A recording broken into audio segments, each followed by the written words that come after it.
Hey, good morning, everybody.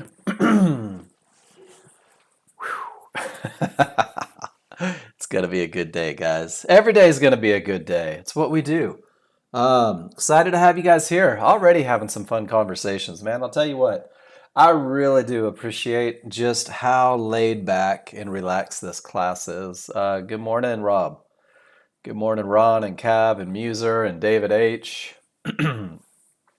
It's kind of cool. It's just a nice little community, right? Everybody's hanging out, having fun, and we're all heading the same direction. We're all going to do the same thing. Um, let's have some fun today. Let's talk about advantages, and let's talk about patterns, and let's talk about all the great stuff that comes together. Good morning, Roku. All the chart reading that turns us into day traders. I noticed some of you did a little posting yesterday. I will go back and take a look at it. But let's go through all the rigmarole first. Always checking news. Hey, good morning, Zorro.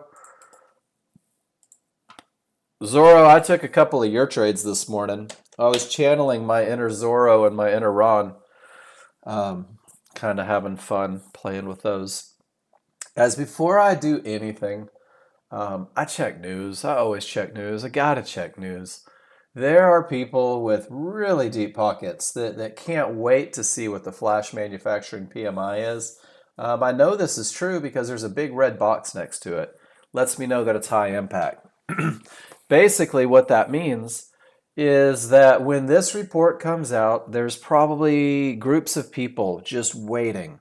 And they've got it written down on a sticky note in front of them that says, hey, if the report is good, go long with 1,000. Or if the report sucks, go short with 1,000, or vice versa. And what happens is a market that's moving perfectly smooth suddenly goes just bat crap crazy. And it can stop you out and slip you and create all sorts of problems. So by knowing where news is releasing, guys, you get the opportunity to avoid that emotional response, not throw yourself in front of that freight train. 9:45, we're going to have flash manufacturing, flash services PMI. This is high impact, has the potential to make things go a little crazy. 10 a.m., there's new home sales and Richmond Manufacturing Index. Those are both medium impact. Those can still make the market go a little crazy. Wonky, Rob. Out of sorts, I think is a good way. I don't know. Is wonky not a common term? Not Willy Wonky. He made chocolate, but wonky, odd, crazy. I don't know. It's a word. Screwy. That works too. So, guys, I do that every day, and I go and check that, and that's really the first thing that I do as I wake up and I pour a cup of coffee and I check news while my charts are loading, and I feel like it gives me an advantage right out of the gate. When we talk about rules, when we talk about everything, guys, it comes right here from the education page. If you're newer with me, I would encourage you, go scroll through the page a little bit, see what's going on there. Go to the software user guide. This is kind of your Ninja Trader how-to. So if you have questions about opening, closing, market replay, connecting to your live account, setting up stops and targets, moving charts around, guys, it's all there for you, every answer. But of course, I encourage you, if we're in class and I'm here, raise your hand if you need some help with Ninja. Even if you need help with your indicators, let me know. I'm not a tech guy. I'm not good at a tech guy. I'd never claimed to be a tech guy, but I've broken enough stuff that I almost have an understanding of how to fix a lot of things. So don't be shy in the room. But if the room isn't going on, then you're going to want to come here and check that out. And then the tutorial section. This is where the good stuff comes from, guys. This is where you're going to get rules for all sorts of different trades, and you're going to get advantages labeled and laid out before you, and it's going to break the trades into individual pieces. And this is where everything that I use comes from, guys. It either comes from this tutorial section, or I go to my live charts and take pictures of what I just read about in the tutorial section. I am going to go to the glossary of common terms first, guys. As you get more and more familiar with Nexgen, you're going to hear a lot of things in the room. You're going to hear us talk about one-to-ones and divergence and reversal bar markers. Scroll through the glossary of common terms. Familiarize yourself with it. Why not, right? It's getting smart's fun, guys. It's cool. But the one that we're going to talk about first, the one that I really want to focus on for you guys in the beginning, and I am the most broken record that you are ever going to hear in your life, I promise. But I want you to focus on a high probability trend trade, guys, and I want you to just think about it for a second. I want you to say to yourself, my job is to get paid. My job is to win more than I lose. My job is to trade something that has been proven to give me a statistical advantage, because when I do that, the likelihood of getting paid goes up exponentially. The easiest way to do that is the high probability trend trade. And it takes an extraordinary level of patience in the beginning, because it's not a trade that happens typically more than 4 or 5 times a day in a market, which means that you're going to spend a lot of time waiting for this thing to come together. But when it does, it's a trade where each indicator on every chart agrees for the trade, guys. This is the best of the best. Um, Good morning, Miss Jen. Your triggers are going to be their strongest. No termination conditions exist, and there are no trouble spots between your entry and your target. Guys, this is when everything comes together, the stars align, and it's so good that it's effortless. And if you focus on this trade, if all you do is you say to yourself, you know what, I'm brand new and I want to be really good at this, and it's important to me to have these advantages that Mark's talking about. I don't know him, but sometimes he seems like he knows what he's saying.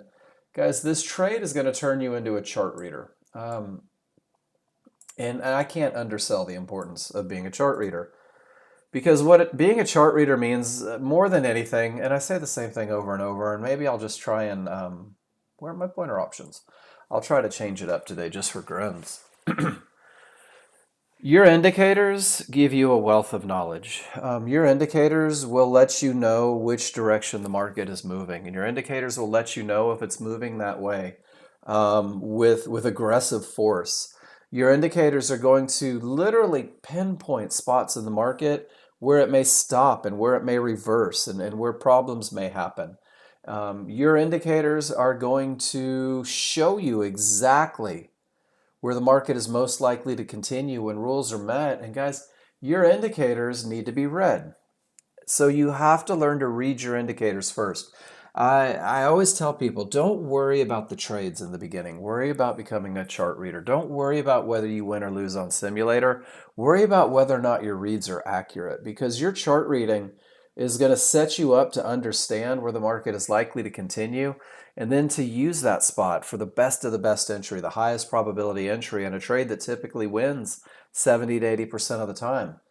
You will understand where the market is likely to go. This is going to allow you to take profits at the right spot, to not hope that areas break, to not hope that the market goes further than the market is willing to go. And then you're also going to understand where the market is likely to stop, guys. And these are what we call termination conditions. And termination conditions do two things for you. The first thing they do is they say, hey, no more trades into this area. Don't trade into it. It might create a bounce. It may stop the market cold. It might even reverse the market. You've lost your advantages. Sit on your hands. And you're going to be able to identify these. You're going to see these lines long before you ever get to them. But the likely to stop areas, these termination conditions, when they reverse the market, man, it creates this enormous amount of strength. When one of these termination conditions reverse the market, it sets you up for that highest probability trend trade. It puts you in the catbird seat. And it really gives you the foundation for a trade that typically wins 70 to 80% of the time. Guys, we're going to focus on this trade for a whole hour this morning. We're going to talk about this high probability trend trade. And what we're going to do, and I say we because I actually get a little smarter every day, I think, being fortunate enough to work with you guys, is we're going to allow our chart reading take us to that trade entry precision. We're not going to look for trades. We're going to look for rules to be met. We're going to look for advantages, and you will recognize them, and you'll understand when it's appropriate to enter the market at the best of the best spot at that likely to continue point. And then from that entry, we're going to delve into management a little bit. And that's the second piece of the puzzle. You're going to hear me say 1,000 times today, don't worry about the P&L as a brand new user. Don't worry about making money as a brand new user. Get so good at recognizing this best entry get so good at identifying these advantages that we talk about in the first hour, what you're going to find is it's almost like trading works itself out. You begin to believe in and trust these advantages that we're going to talk about to such a degree that wild horses couldn't keep you out of the best trades. And then once you're in at the right spot, once you're able to locate that spot, guys, you're going to start to manage things, and you're going to be able to start very basic and then work your way to a more advanced level. We are all freshmen in college right now. Um, and none of us are ready for calculus, and none of us are ready for molecular biology, and none of us are ready to build bridges as engineering students or do appendectomies as med students. So we're going to create a foundation. We're going to get so stinking good at the basics that the more advanced concepts come easily. And the easiest way to get to where you want to be, guys, the fastest way to get to where you want to be is posting your trades in class. And I can't stress this enough. But don't just show me a picture. That's great. If you're going to show me just a picture, show me a picture of your puppy, right? Show me a picture of your kids graduating high school. Because if you're not doing yourself the justice of writing what your chart read is, if you're not talking about what you see and why you did what you did, well, then the pictures are worthless. It's just you going through and phoning it in. So I'm going to stress this pretty heavy, guys. If you're going to share a picture in the room, don't make me guess what you thought, because what I see and what you see may be different. And the goal is that we line up, that you talk about what your indicators are telling you, that you identify advantages. And the cool thing is once you put that in the room, for example, if this were JW's chart, I see him typing. JW opens up the conversation to make sure that he understands the momentum, that he understands the areas, whether they're broken or have the potential to broke. It opens up the discussion for whether or not it is, in fact, a strong bottom or a weak bottom. We can have conversations about his entries. We can have conversations about his exits. And I don't have to guess. I never have to guess. I can say, this is what you read, and your read is perfect. Great job. Let's repeat this one. Or I can say, you know what? You identified that as strength, but it's really not. Yeah, Paul W., the rules don't change. Um, I sure will, Paul. Well, Paul W., the rules don't change. Um, and when you say access the rules, as you do on NT8, what do you mean by access? JW, thanks, man. Congratulations. The rules aren't on NT7 or NT8. Yeah, the rules don't change. And Paul, here's the beauty of what we do and what we teach is the rules don't change from NT7 to NT8. The rules don't change from crude oil to the S&P. The rules don't change if you're trading gold, if you're trading the Russell, if you're trading Tesla or Apple. A list of topics earlier. Oh, that was just from the tutorial section. This is all the stuff from the tutorial section. Is that what you're talking about? That's the glossary of common terms. But if you go to the education page, okay, cool. Here, there's your link to the education page. Software user guide is everything NinjaTrader. And then the indicator tutorials, that's where we're taking all the rules from. So you've got all that in there where you can go through. It talks about the high probability trend trade. It even talks about momentum trades and HVA trades. It talks about market flow. Yeah, it's got everything. And then Paul Flowers, here's the great thing is we're just going to go right into your question on the second thing here. Not only should you post your trades in class, guys, but we're going to do something with those pictures. We're going to put them into a spreadsheet. And this spreadsheet is going to be your tool to come back to study to get great at what you're doing.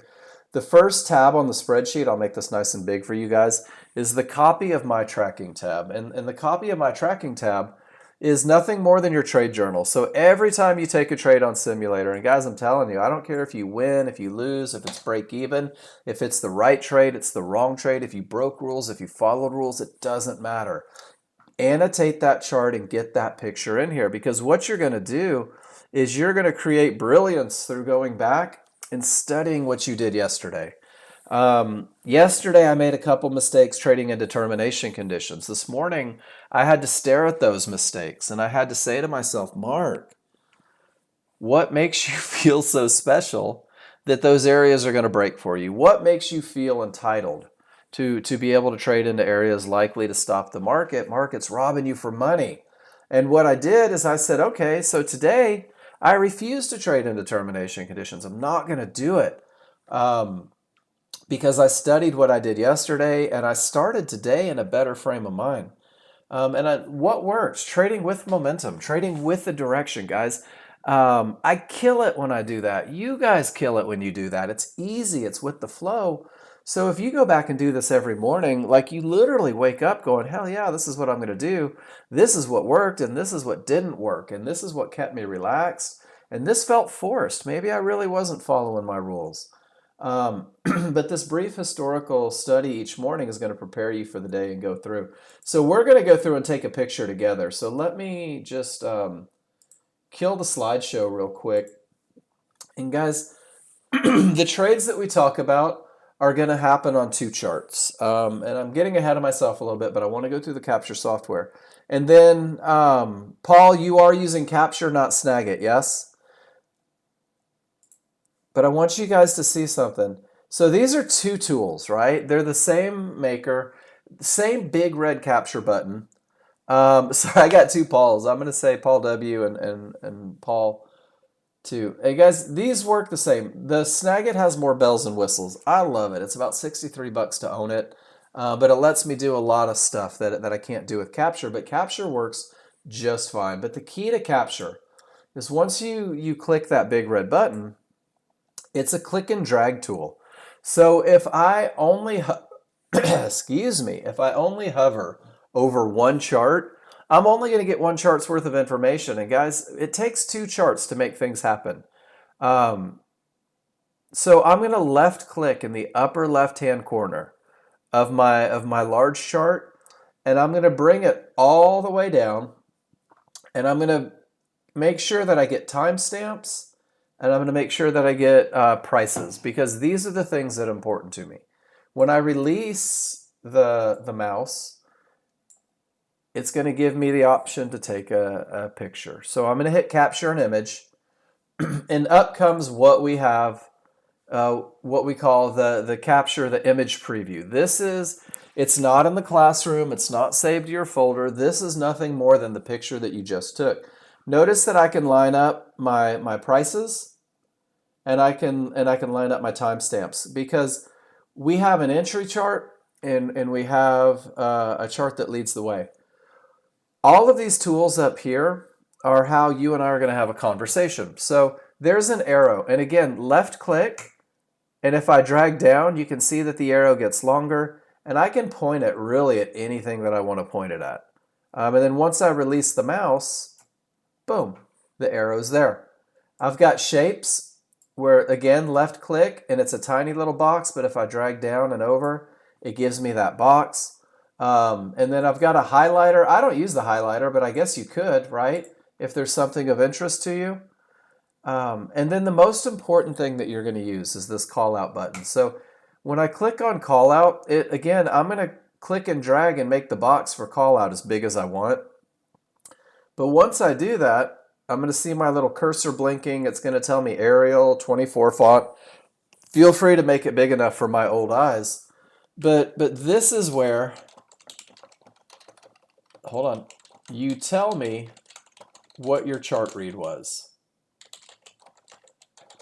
This is where you're going to type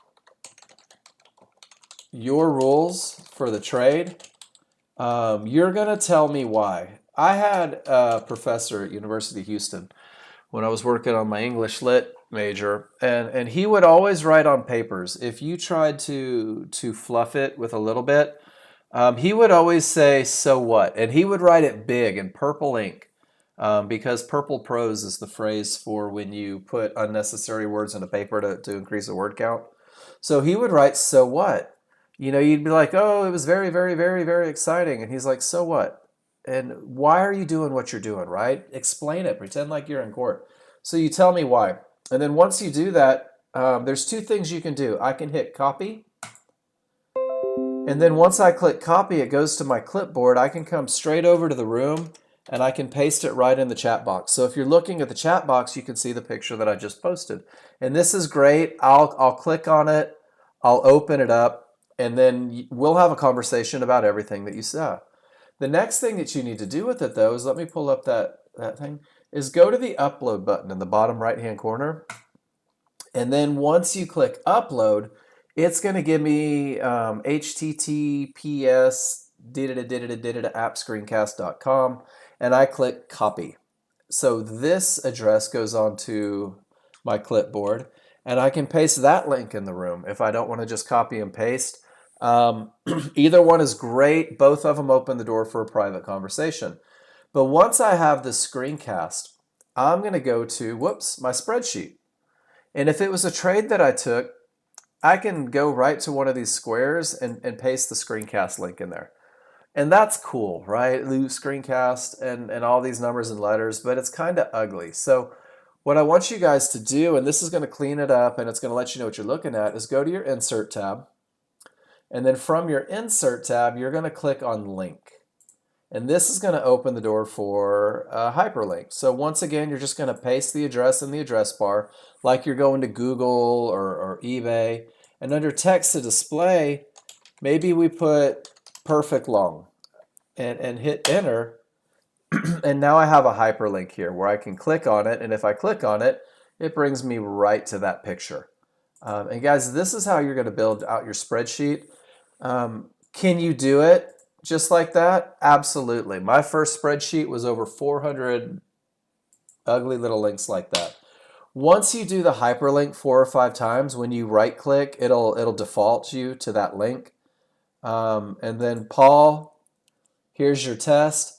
Absolutely perfect. I mean, this is everything that you should do. So the only thing to do now is really just start getting those in the room and opening the door for conversation. So great job.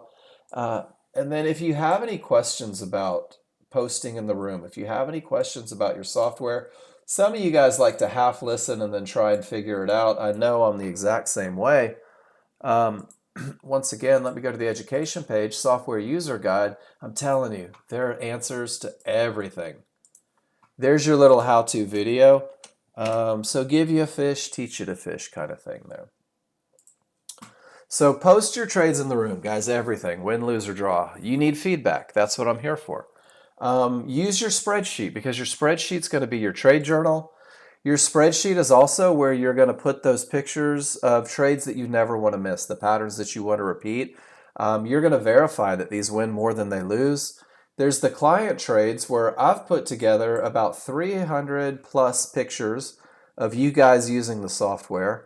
For this highest probability trend trade, I've given you the entry sequence for a short trade, the entry sequence for a long trade, so you can go back and study the process. A very mechanical management beginner's plan so that you can try to get the most out of these trades that you're taking.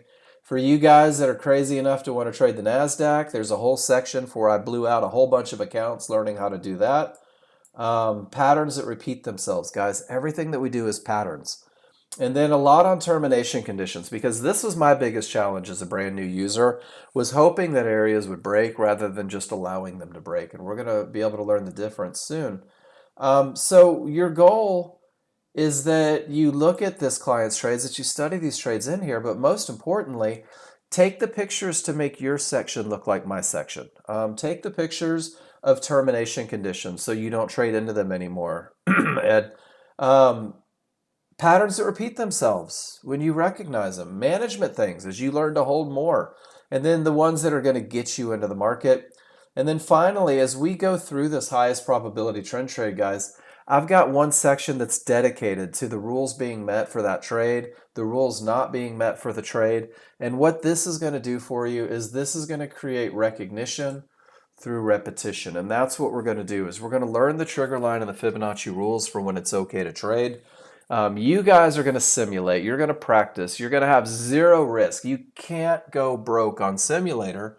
So keep posting pictures until you're sure that you have the correct rules, and you can't practice the wrong trades, because when you do, it's typically a short-term victory and a long-term failure.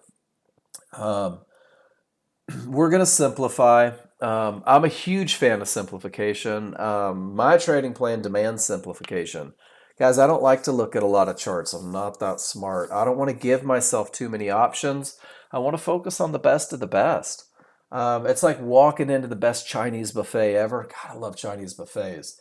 And just not knowing what to put on your plate because it comes overwhelming. But if I walk in and it's nothing but a giant bowl of Kung Pao, I'm pretty happy. So simplify, keep it easy. Find one thing that you're great at and then move on to the next thing. What looks will you commit to? That's where filling out the spreadsheet pays dividends, guys. You'll know exactly what it looks like when the market isn't moving. You'll understand exactly what the advantages look like when there's no motion, when there's no threat of loss, when there's no adrenaline, there's no anxiety. And you've got to learn them. You've got to drill them into your head so that they become easy, which means your best bet, brand new users, is go through and start clicking on all of these pictures and maybe annotate the charts yourself, right? This one says perfect ES short. And we're going to do these things. We're going to talk about momentum, and we're going to talk about not having a termination. And you guys are going to pinpoint exactly where the market is likely to continue. And if you can drill this look into your head without worrying about losing or winning or anything like that, then this look becomes pretty easy to recognize when the market's in motion. So go through and really use those. Get comfortable with them. And then we're going to start talking rules. So are there any questions before I get going into the rules? Because once I get going, I'm going to find my giddy up. You can always interrupt me if you have a question about whatever we're talking about. But keep it focused, guys. Keep it easy. Keep it simple. Keep it on two charts. John Novak, my brother, it turns out he's smart. Who knew, right? But he simplified this through 27 years of study, 27 years of watching patterns, 27 years of teaching people to day trade. And he has said, this is the easiest, fastest way to get to where you want to be, guys. Keep it simple on two charts. Don't modify his workspaces. Let them be the way they are, because it's the easiest way, the path of least resistance. No, I'm freaking brilliant, Kev. I just, when your siblings turn out to be geniuses, and you remember them just as that jerk that used to punch you in the arm to watch you flinch. Yeah, so it's kind of funny. Oh no, I'm awestruck by my brother almost every day, the way he sees patterns. It's pretty cool. Guys, large chart leads the way. The large chart is the locomotive. The large chart is the engine of the train. The large chart on the first bar, the most current bar, just one little bar, is going to define the direction, the momentum, and the areas of the market. Let it do all that work, guys. Don't go seeking answers someplace else, right? This is the guru. The large chart, most current bar, tells you whether the market is going up or down. If the background is green, it's going up. If the background is red, it's going down. And for the brand new user, your highest chance of success comes from only trading that direction. The large chart will define momentum. It'll let you know if you have the advantage of a market that's likely to continue in the direction that it's already told you it's going. That's really what rule number one is going to do. It's going to give you the advantage of momentum. And then you're going to be able to use the large chart to pinpoint these areas. You're going to see them long before you ever get to them. And you're going to have a recipe for understanding whether or not you have a clear path to get to your targets, or whether you've reached one of those areas that may stop the market. And guys, it's really simple. One bar gives you all that information. And then once you have that information, you're going to turn your attention to a smaller chart, a faster chart, a refinement chart. What happens in one bar on the large chart is broken down into 15 to 30 bars on a smaller, faster chart. And those 15 to 30 bars are what are going to allow you to literally pinpoint exactly where the market is most likely to continue. And I want you to see this. This one bar, I put a big black box around it. The bottom of the most current bar is going to be the beginning of a fight on your smaller chart. And you're going to see that the small chart goes up, but the large chart continues to go down.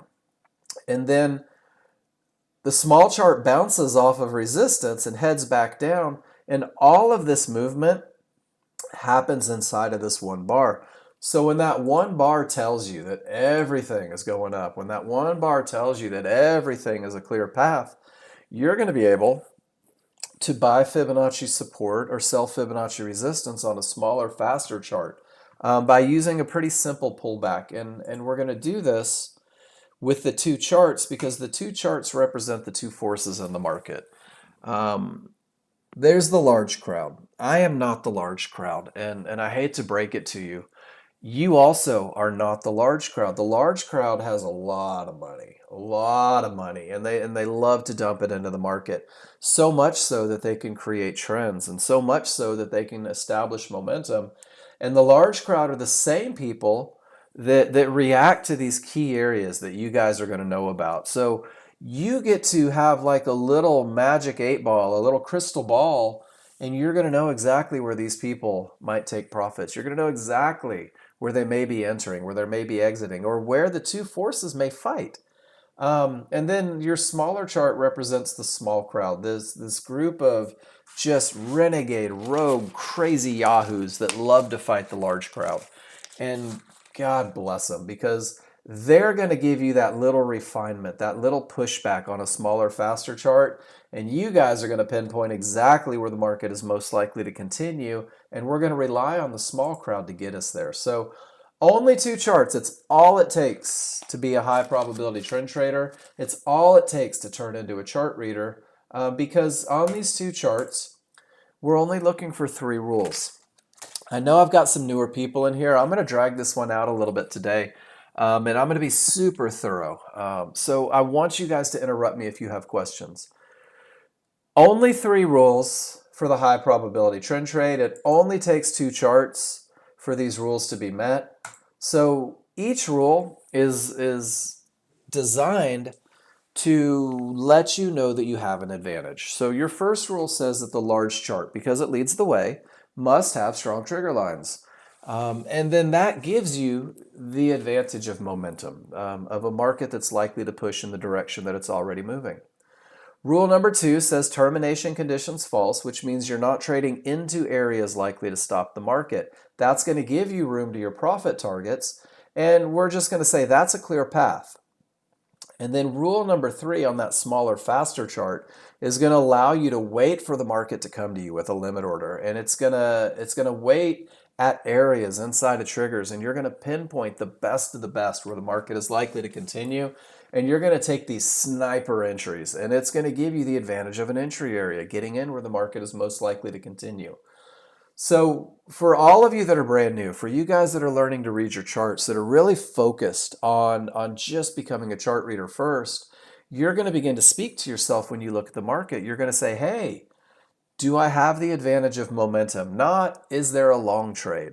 Do I have the advantage of momentum? And if I do, is the path clear to my target? And if it is, let's go define an entry area, and that's what creates the trade, guys. It's the process that yields results. So these 3 rules, when followed, create a trade that typically wins 70 to 80% of the time.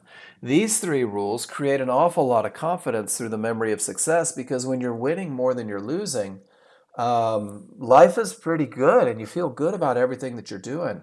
These 3 rules develop your ability to read charts, establish trust, and these 3 rules start with momentum, guys. Momentum is really the key to almost everything that we do. Momentum is strong triggers, guys, and strong triggers only happen when the colors match. This is for new users. Guys, I use a lot of conservative blanket rules for the new users. When your background is green and the market is going up, your brain should instantly go into, I'm only looking for rules to be met for high probability trend trades long, trading with the trend that the large crowd creates. In order to have strong triggers, your small triggers must break above and away from your large triggers. Smalls are solid lines. 2 lines work together to create the small triggers. Large triggers are dashed. 2 lines work together to create the large triggers. When the smalls break above and away from the large, this is what we call strong triggers. And strong triggers means that the odds are favorable for the market to continue up. And you're going to hear it in the room all day long, odds favorable momentum. And guys, if that doesn't give you warm fuzzies about what's happening in your favor, I don't know what will. Odds favorable momentum to the upside is when you are going to have the best chance of buying Fibonacci support on a smaller, faster chart. On a large chart, it looks like a tail or a wick, but remember the dissection? You guys are going to pinpoint where that tail is most likely to form. When the smalls break below and away from the large, everything is angled down, the colors match. That space between the two lets me know that the odds are favorable for the market to continue down. And then once again, you're going to be able to pinpoint where to sell Fibonacci resistance with this advantage. Odds favorable momentum is the best of the best, guys. Odds favorable momentum pushes the market. Odds favorable momentum can break those key areas where the large crowd reacts.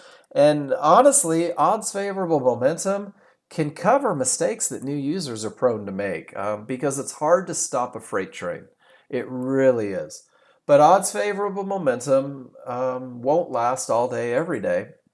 And you'll be able to literally see the momentum slowing on your chart as you become a chart reader. So odds favorable, short trades are the best. Sell that Fibonacci resistance, right? Get a little reckless on your simulator. See how much trust you can build in it.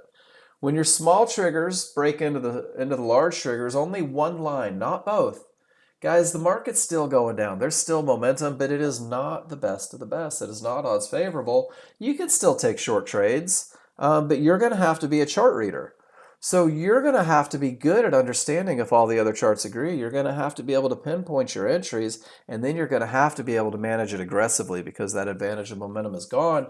And the same is true when you lose momentum even further. When the small triggers work their way inside of the large, this is a weakening or a slowing of the trend.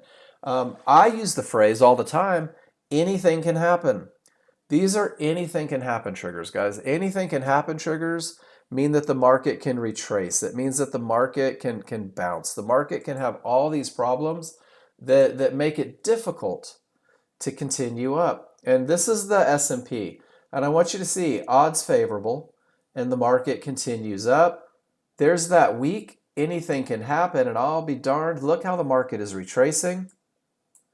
Weaker triggers, bigger retracement. Weaker triggers, little snapback, right? So you're going to go back and start taking pictures. That's odds favorable. That's weak, and sure enough, look at the push. And you're going to be able to take this momentum, and you're going to learn to trust this momentum, and you're going to learn to focus on this momentum to give you the highest chance of success. So is everybody cool with rule number one? Rule number one happens on the large chart. Rule number one says that when the smalls are above the large and the large are wide and the space is there, that the odds are favorable for the market to continue in the direction of the trend. Rule number one will take you about a day to learn, to trust, to be good. The best thing you can do to never miss out on momentum is go take 25 pictures of strong triggers and write on a chart. These are strong triggers because of the separation, because the colors match. And what this means to me is the advantage of momentum, and really drill it into your brain. But once you have it, we need a clear path. We need to make sure that we're not trading in determination conditions. We want to be sure that we're not trying to trade into an area where the people in charge are jumping out of that move. So termination conditions are pretty easy to define. They're just Fibonacci-based indicators that may reverse the market.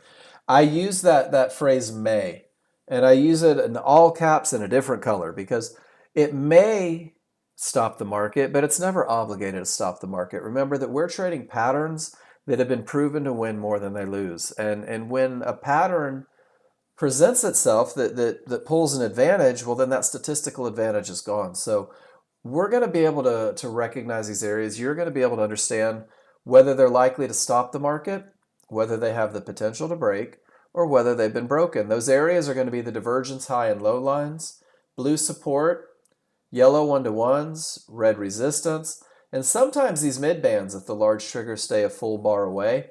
And it's a simple recipe to identify. And it all begins 100%. Price must reach the area. And this is such a key part of identifying termination conditions.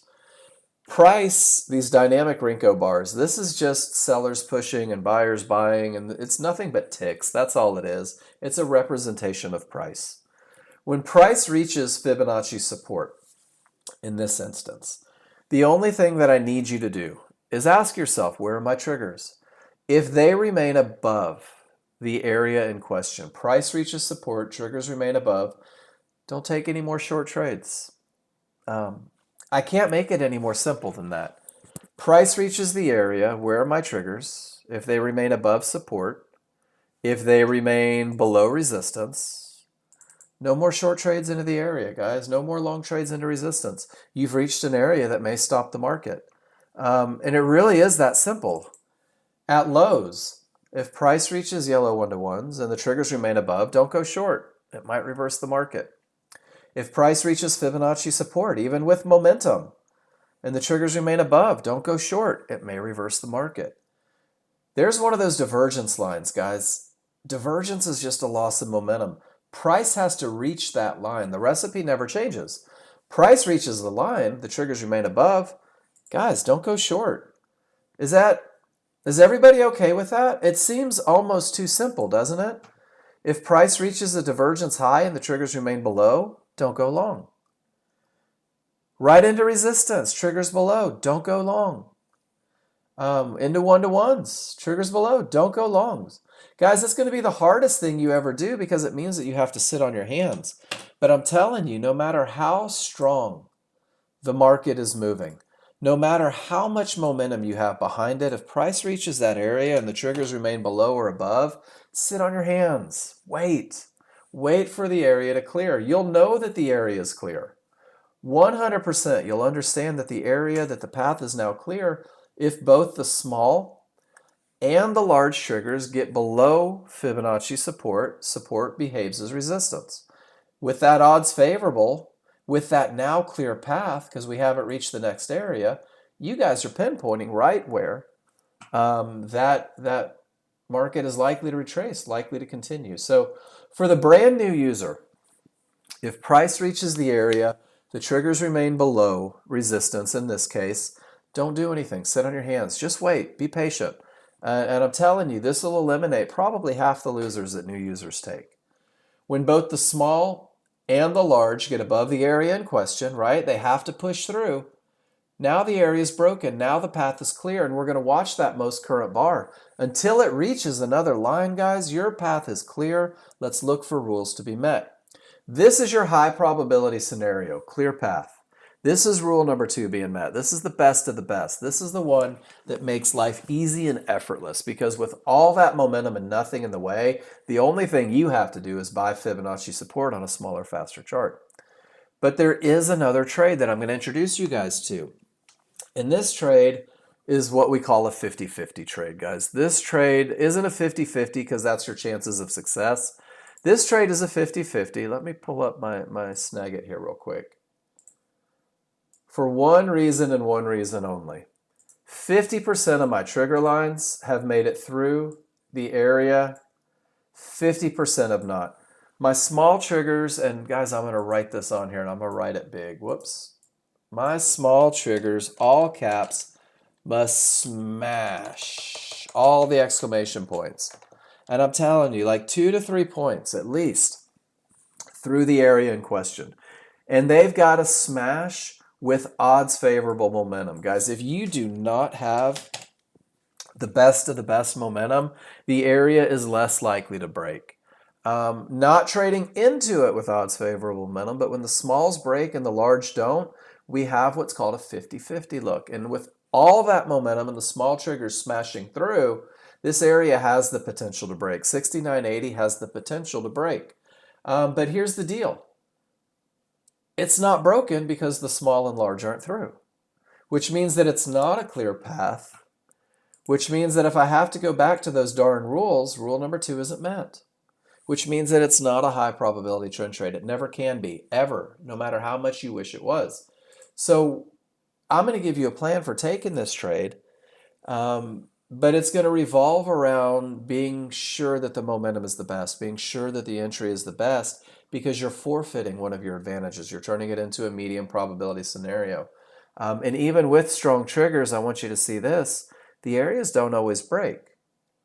And it's not a trade that typically wins 70 to 80% of the time. So you're going to have a recipe that gets you all squared away.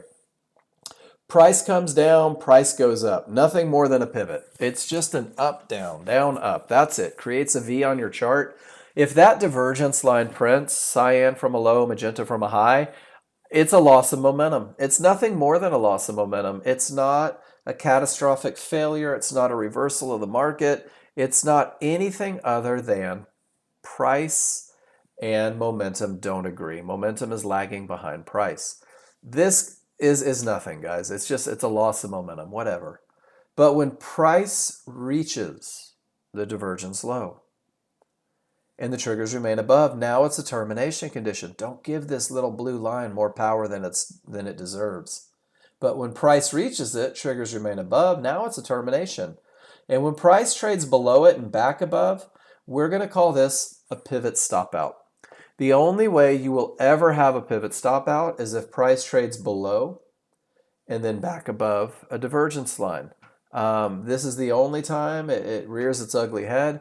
This is a pretty strong termination condition. This can create a bounce. It can create a reversal. It can create problems. So your user guide, if you go straight to the software and you look at tops and bottoms, what you're going to find is that from a low, it says no more short trades into a divergence line if price trades back above it. And the same is true, no more long trades if price trades above and back below. Pivot stop outs are very strong. They become more intense when they coincide with Fibonacci resistance. Exactly, Muser. Price trades above and back below. Do you notice how the trigger lines have stayed below? But for a pivot stop out, it's a reflection of price. Great question. And then my favorite picture, and you guys have all seen me do this 1,000 times, and I'm going to do it 1,000 more before I'm done. Even with momentum, the market hits these yellow 1-to-1s. Guys, do me a favor. Give me a Y in the room if everybody's comfortable with that simple recipe. Price reaches the area if the triggers remain above, no short trades. It really can be that easy. I promise you. And I want you to see what happens from here. Remember, I said 90% of your day is going to be reading indicators. And 90% of your days is this. Ooh, try again, Paul. Is this maybe? No, that's okay. I just want to make sure I get your question answered.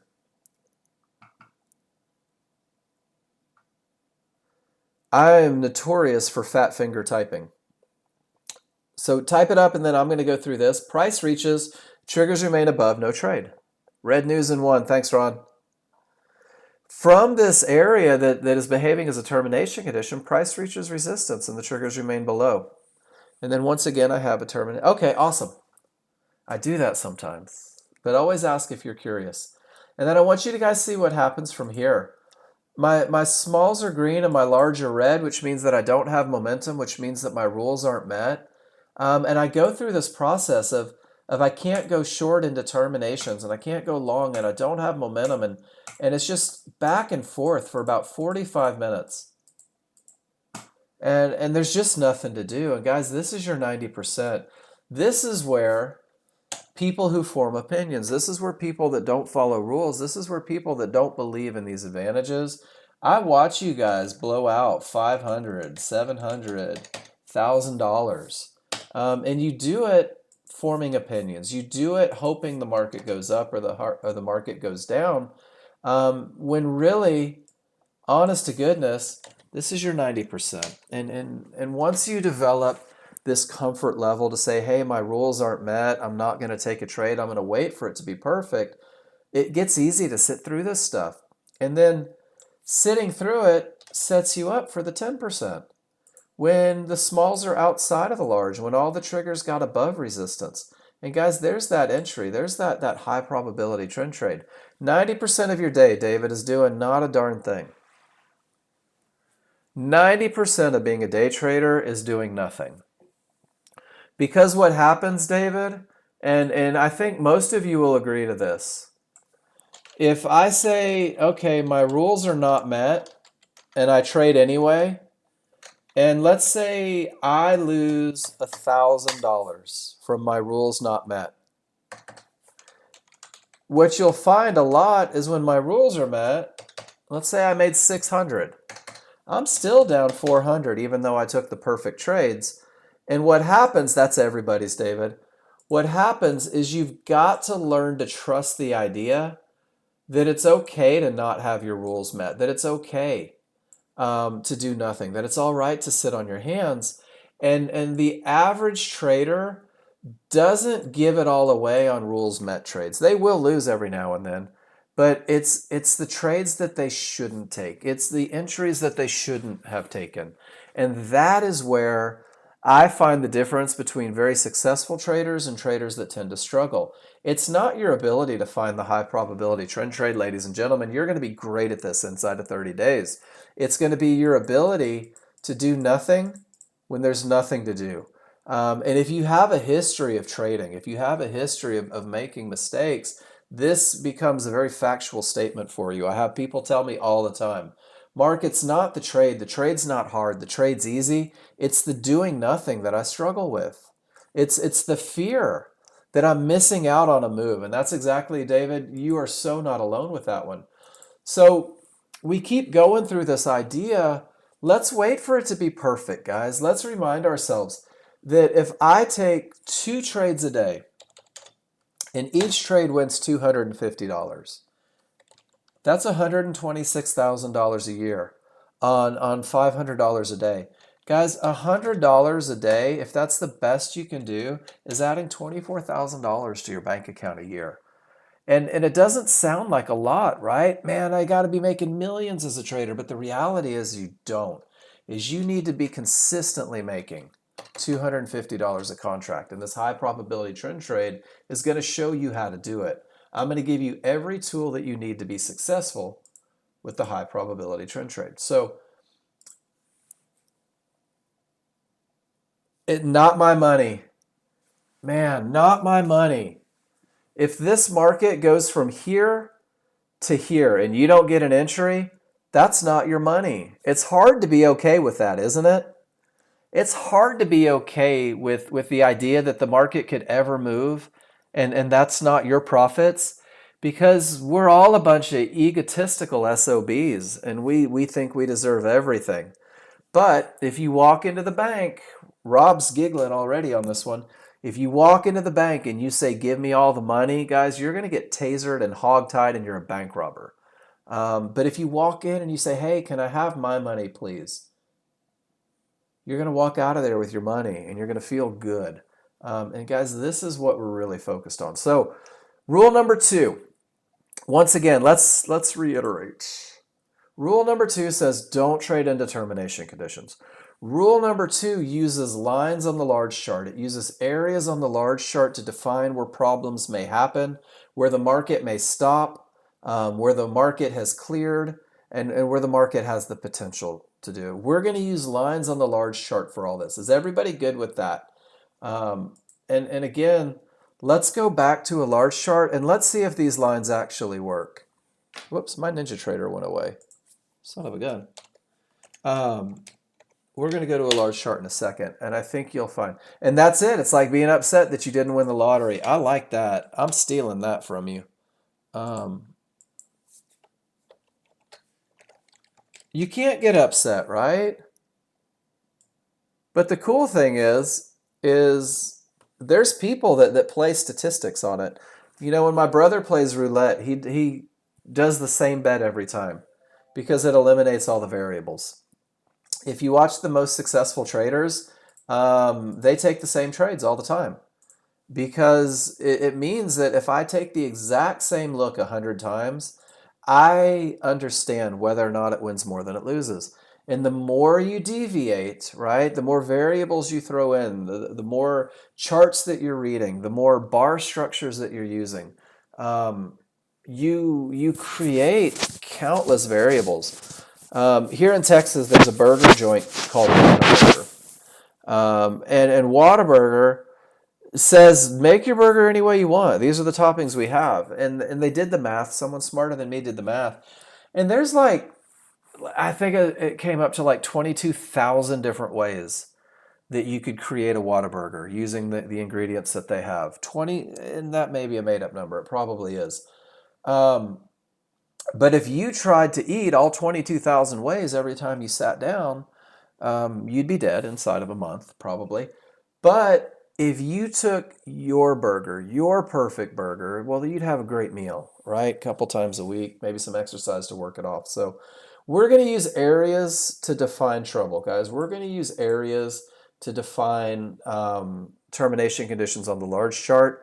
There's a phenomenon that happens on every time frame, but you will see it first on the smaller, faster chart.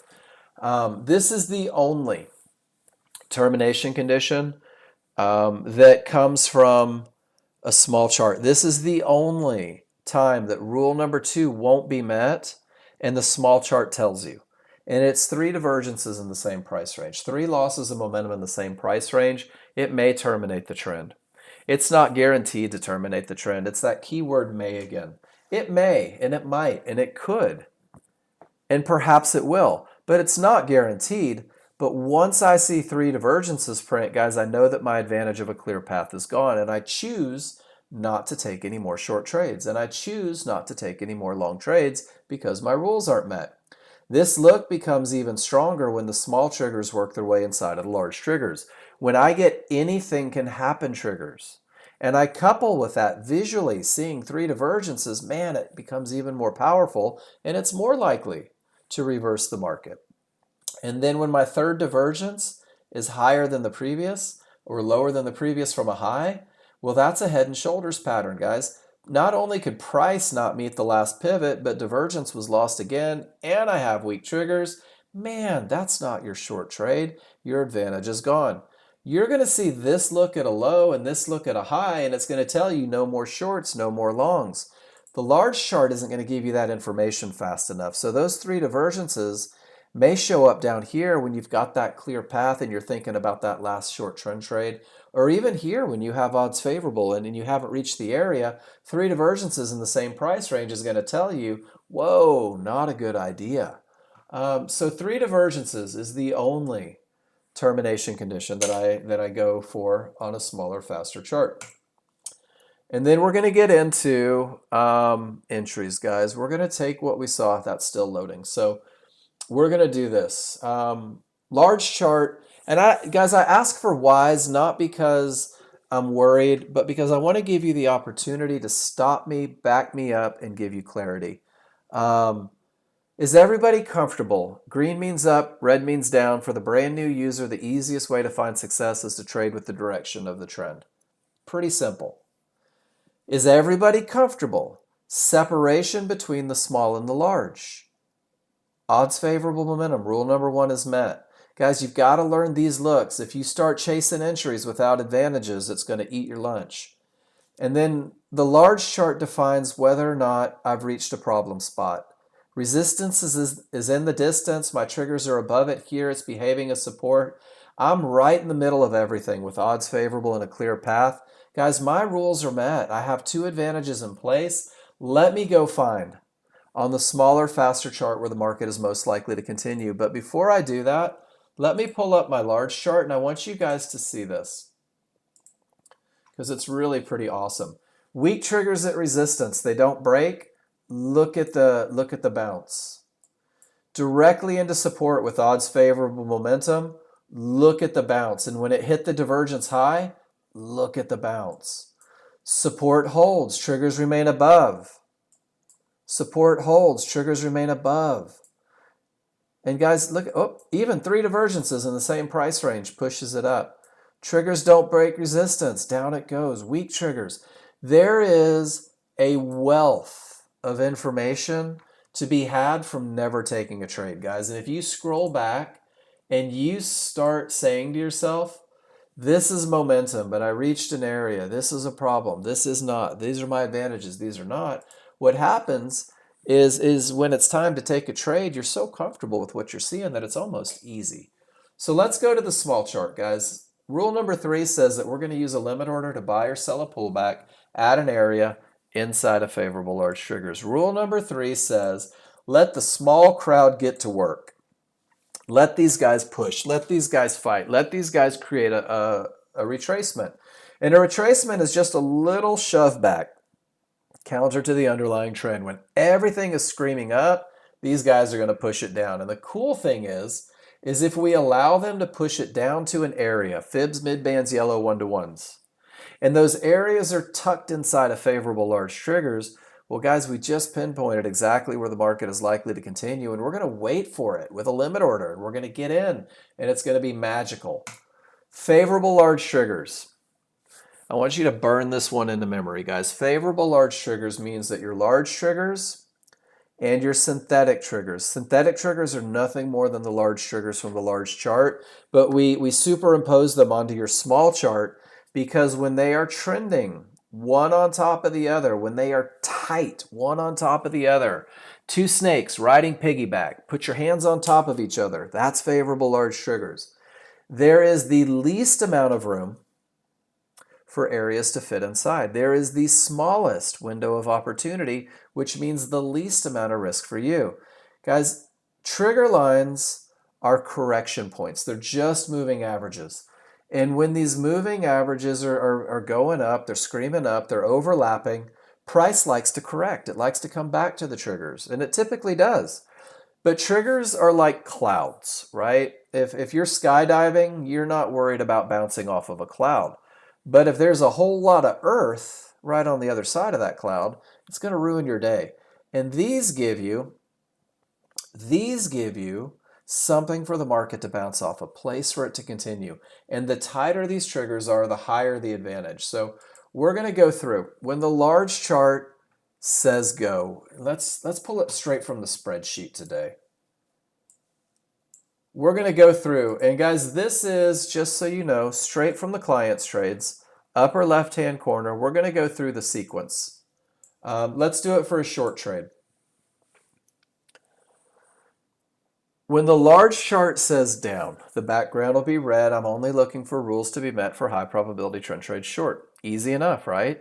So the next thing I do is I look for momentum. I'm looking for a separation between the small and the large. I'm looking for that gap like scissors open, ready to cut, and it lets me know that I have the advantage of momentum.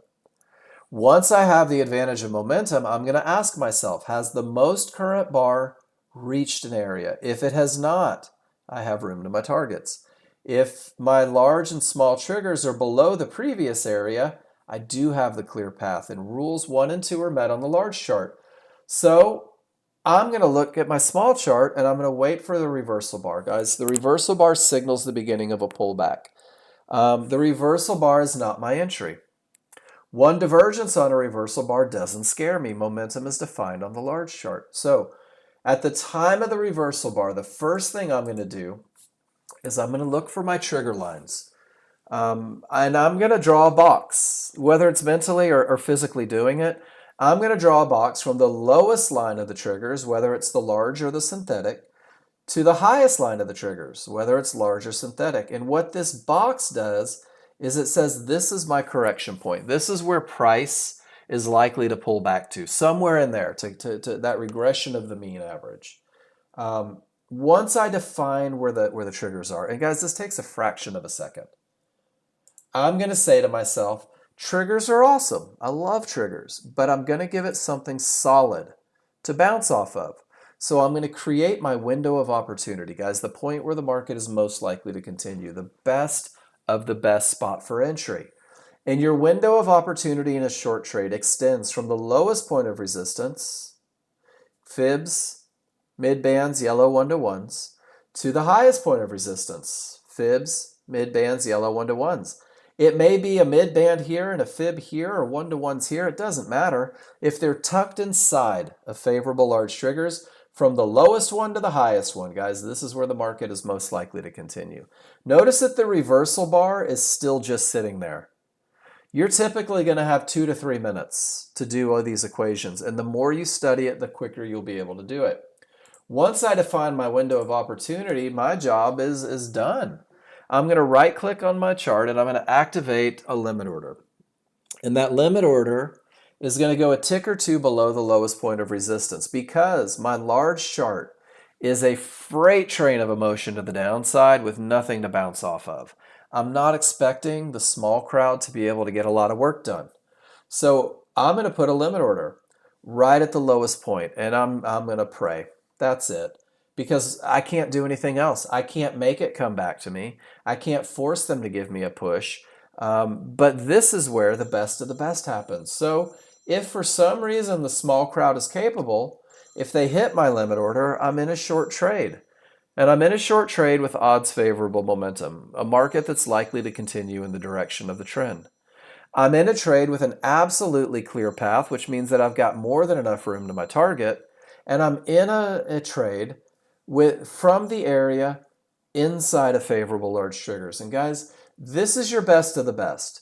If you give me 30 days focused on identifying where the market is most likely to continue, it's going to pay huge dividends. Because this is the entry that typically wins 70 to 80% of the time. This is the entry that creates confidence through the memory of success. This is the entry that turns you into a chart reader, recognizing advantages, recognizing odds favorable momentum, being comfortable with the clear path. Looking over to your chart, waiting for the small crowd to push. And that reversal bar is not my entry, right? That's not my entry. That's just saying, hey, let's look for trigger lines. And being comfortable saying my entries don't come from trigger lines, they come from areas inside of trigger lines. And you're going to be able to create that window of opportunity. You're going to understand exactly where the market is most likely to continue. And you're going to have the courage to simply activate a limit order right at the top of that window and say, with all of these advantages, the market has to come get me, because this is a trade that typically wins 70 to 80% of the time. What does that mean? That means that this is a trade that typically loses 20 to 30% of the time. That this is a trade that you're not going to win every time.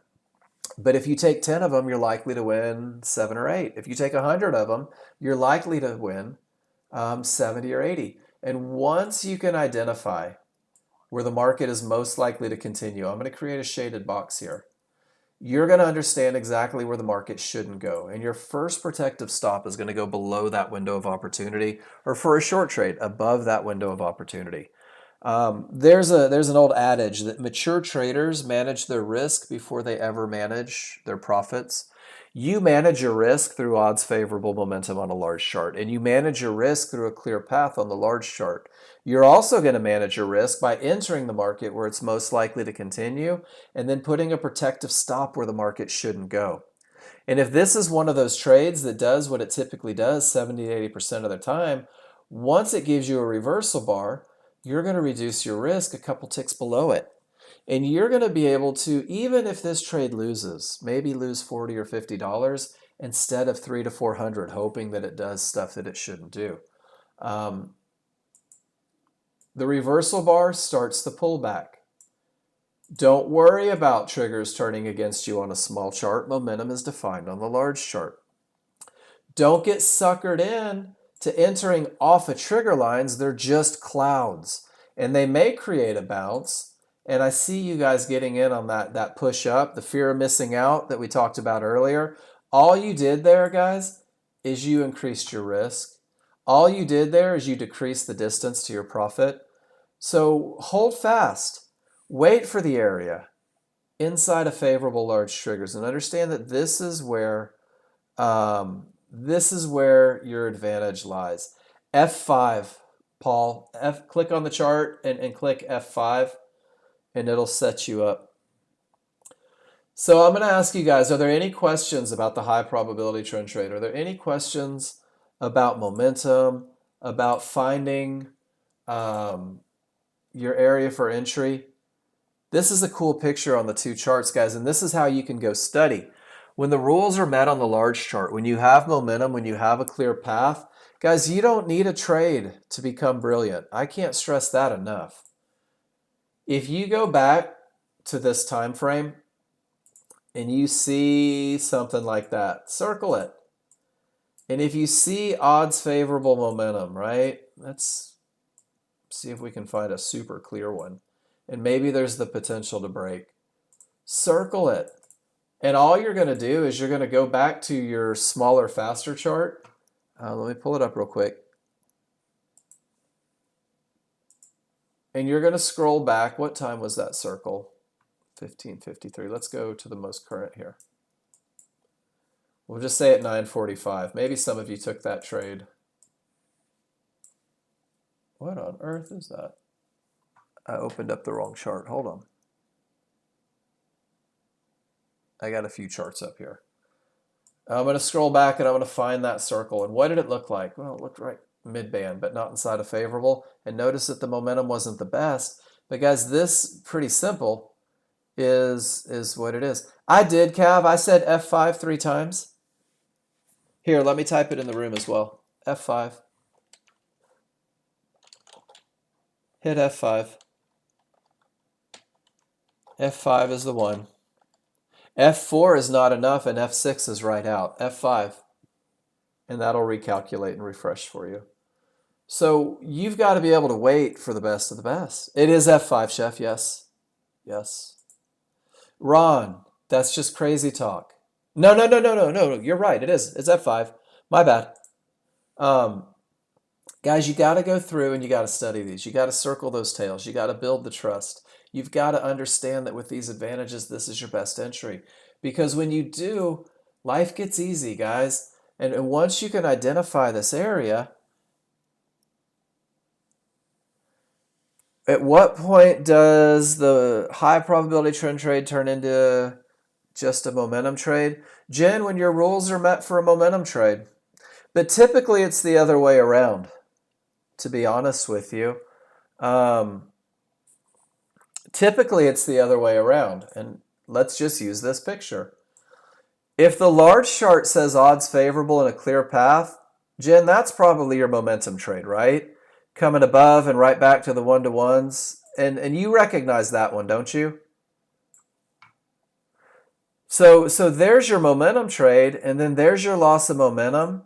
So what's amazing, and guys, this is a little advanced trade, is a lot of you are going to be able to get in right here and say, crap, there's my loss of momentum. And you're like, cha-ching, there's $200. That's pretty cool. Quick little run. Let's embrace momentum. And then when momentum trades fail, but the large chart still says go, this is my favorite part about the software, is you get in at the area inside of favorable large triggers, and maybe you take an exit up here, and this box right here between your exit and your next entry, you get paid twice in that area. You get paid twice in that area. First on the momentum, and then a loss of momentum, and then on the high probability trend trade. But if you're a brand new user, for now, you're only getting paid here because you're not fast enough to catch these, and you will one day. You get confused with good tops and bottoms. If we have a bad top or bottom, it's not a high probability trend trade, but it can be a momentum trade, right? Oh, Jen, you're overthinking. So let's do this. On your left palm, I want you to write high probability trend trade. Okay? Or the top of your left hand, I want you to write high probability trend trade. On the top of your right hand, I want you to write momentum trade.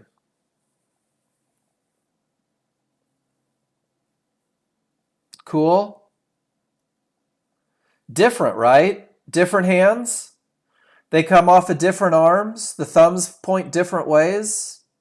Maybe the fingers even wiggle a little different. One of them has a wedding band, the other one doesn't. Maybe you have a longer nail on one than the other. Stop trying to create this path that has to go on the forearm, Rob. Like, stop trying to create this idea that one gets the next, or one has to proceed, or one needs to be there. Keep it simple, Jen, right? If the rules are met for a high probability trend trade, take that trade. If the rules are met for a momentum trade, take the trade. And here's the deal. If you're not sure, if you're not sure that the rules are met, then it has nothing to do with whether or not it's a momentum trade or a high probability trend trade.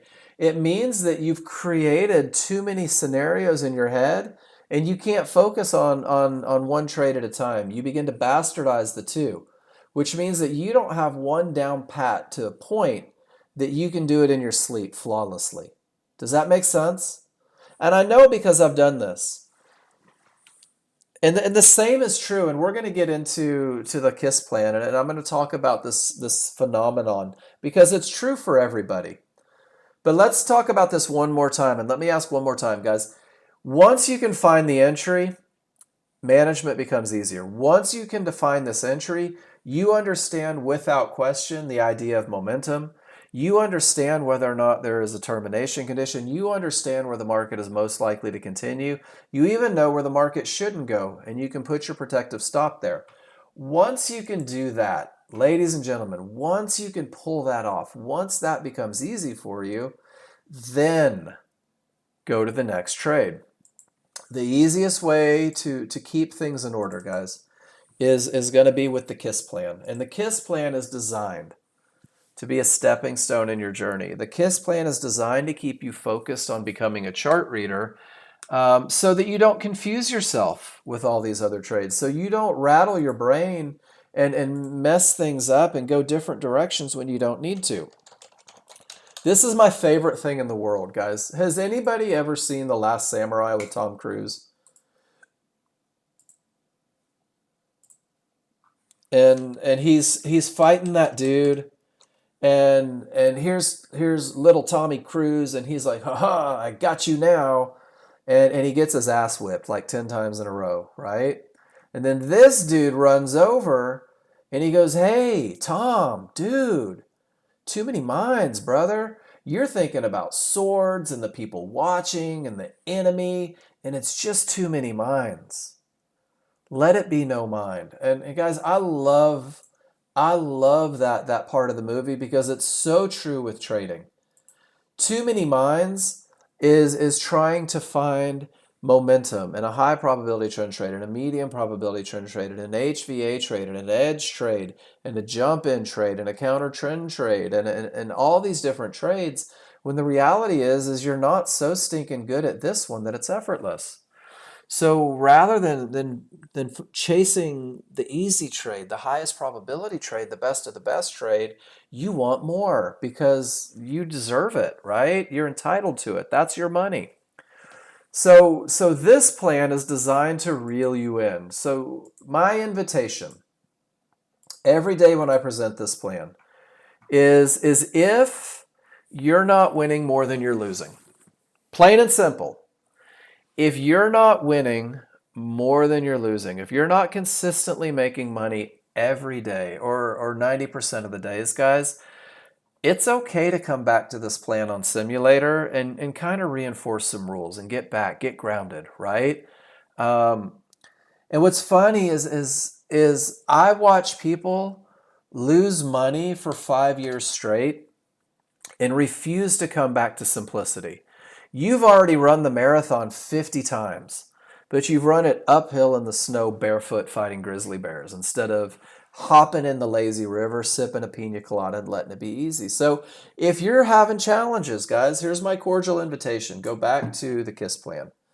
I had a gentleman once call me up, wonderful gentleman. I really liked the guy. And he essentially told me, Mark, you are 100% full of shit. Pardon my French, ladies and gentlemen. I hope that's not offensive. You are full of shit. This KISS plan doesn't work. You are a snake oil seller because this KISS plan doesn't work. And what happened, and I'm going to tell you the whole story. As I said, all right, you know what? I'm okay with that. I want you guys to be suspicious, but I want you to do the work to prove me wrong. I said, let's look at 10 of your charts. And here's some things that he didn't do. He didn't understand strong triggers, and he was taking trades with weak anything can happen triggers and losing them, and that was my fault. And he was trading directly into termination conditions. And once again, that was my fault because his price bars were going through a little bit, but his triggers hadn't. He thought the area was broken. So he was trading these half truths. And guys, I'm okay with that. I want you to trade your half truths. But the one thing that he didn't do is he never let me see his trades. He never let me help him. He never let me correct the chart read. Um, so we cleared up some misconceptions about momentum, and we cleared up some misconceptions about a clear path, and we cleared up some misconceptions about the entries. And I said, do me a favor, follow this KISS plan for 5 days, and let me know if all those trades that never happen. Let me know if those best of the best trades do actually happen. You just found yourself blowing out accounts chasing the maybe trades. And it was about 7 days before I heard from him again. And he started and he called me and he goes, "Hey Mark, I'm going to start with an apology." And guys, you don't ever have to apologize for being suspicious, but he did. He's a decent guy. He goes, "The second I really followed the plan, and not only high probability, but also this medium probability." He goes, "The second I truthfully followed the plan," he goes, "my wins were about 85%. All the trades that I couldn't find had been there the whole time. I was too busy looking for other things." And then he spent the next 2 months in class posting everything that he did as he developed a plan for himself.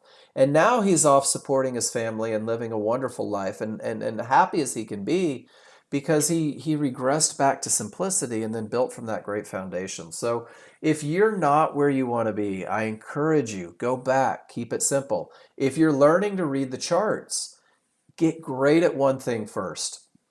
And this plan is a stepping stone because you will become brilliant.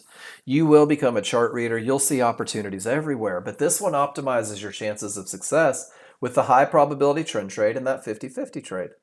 And through simulation, study, class feedback, continuous practice, you will be empowered to craft a plan tailored to your personal goals based on your experience reading the indicators. That's a fancy way of saying that once you can read charts, you're going to see patterns and you're going to find more opportunities. But until you're at that point where you're comfortable, where you can do it, it's okay to focus on the best of the best. It's okay to become a chart reader. Um,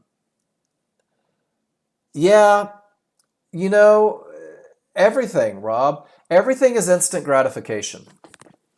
And that's just it.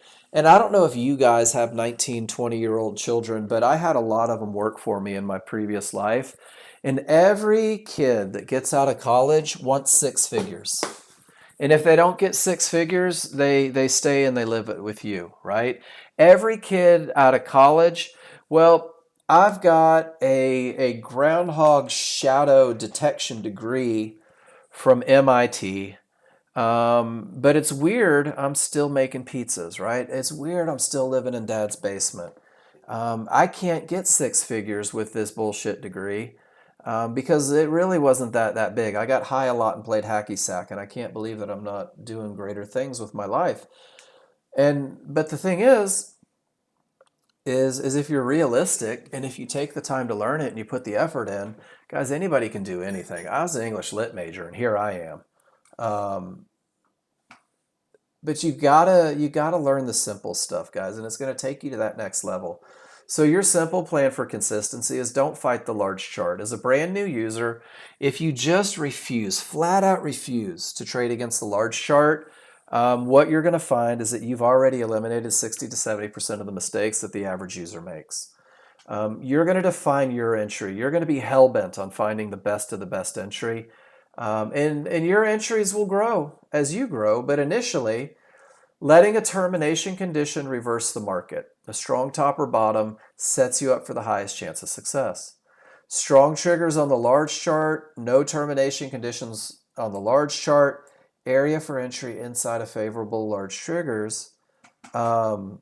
As a large chart. Man, Rob, I'm a huge fan of blue collar. I went to a trade school when I was 24. I'm a huge fan of blue. I've got welder friends that are clearing six figures easy all the time. Guys, this is your high probability trend trade. This checklist is designed to keep you safe. This checklist is designed to keep you focused. This checklist is designed to be something to write on your chart when you're reading it. Do I have these advantages? And I've never had anybody in the history of this checklist do worse than 70%. Here's the exact same checklist with what it means to have a good top or bottom. And it's a no triggers through termination that reverses the market. Here's your momentum. Here's your anything can happen. Termination, potential to break broken. Where do I get in? Guys, it's all laid out for you right here. And you've got to learn these things so that you can find your great entry. So I'm going to drop the KISS plan in the room. I am going to drop the high probability trend trade checklist in the room, print it out, put it on your desktop.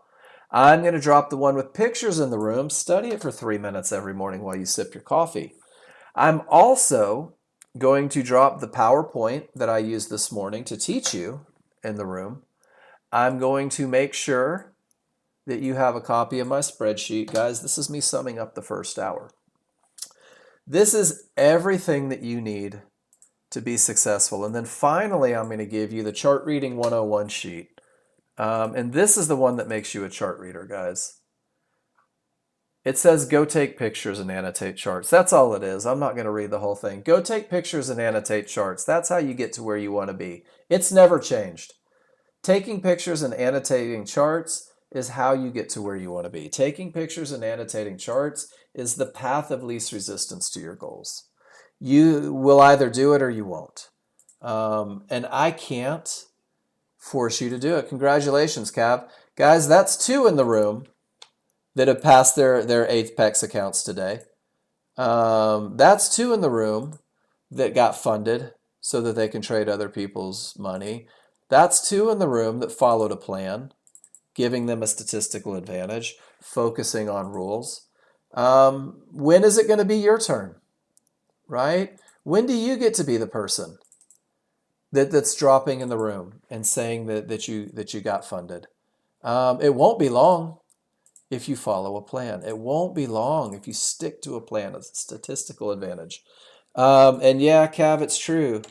And then Cav, do me a favor, share with them the other half of that everybody's going to fight it, right? Every day is going to fight it. Don't go 30 days stupid. Amen. So guys, let's talk about the KISS plan a little more in depth. The KISS plan is your roadmap, guys. The KISS plan gets you into the market at the best of the best. The KISS plan keeps you from fighting, keeps you with advantages. And then once you're in that trade, guys, you've got to do something with it. And the reality is that if you allow your management as a brand new user to be just as pragmatic as your entries, just as mechanical as your entries, just as if-then as your entries, it's going to be pretty easy in the beginning while you become a chart reader. But here we go. You will craft a plan tailored to your personal goals based on your experience reading the indicators. So the very simple management plan, and guys, this is in your spreadsheet right there in the management side. It begins with the perfect entry. So if you're not comfortable getting into the market where it's most likely to continue, you really need to raise your hand, guys. We got to talk about it. Because once you know where the market is most likely to continue, you understand where the market shouldn't go. Guys, this is your initial stop. Your initial stop will get hit. Write it down on a piece of paper. I will lose trades.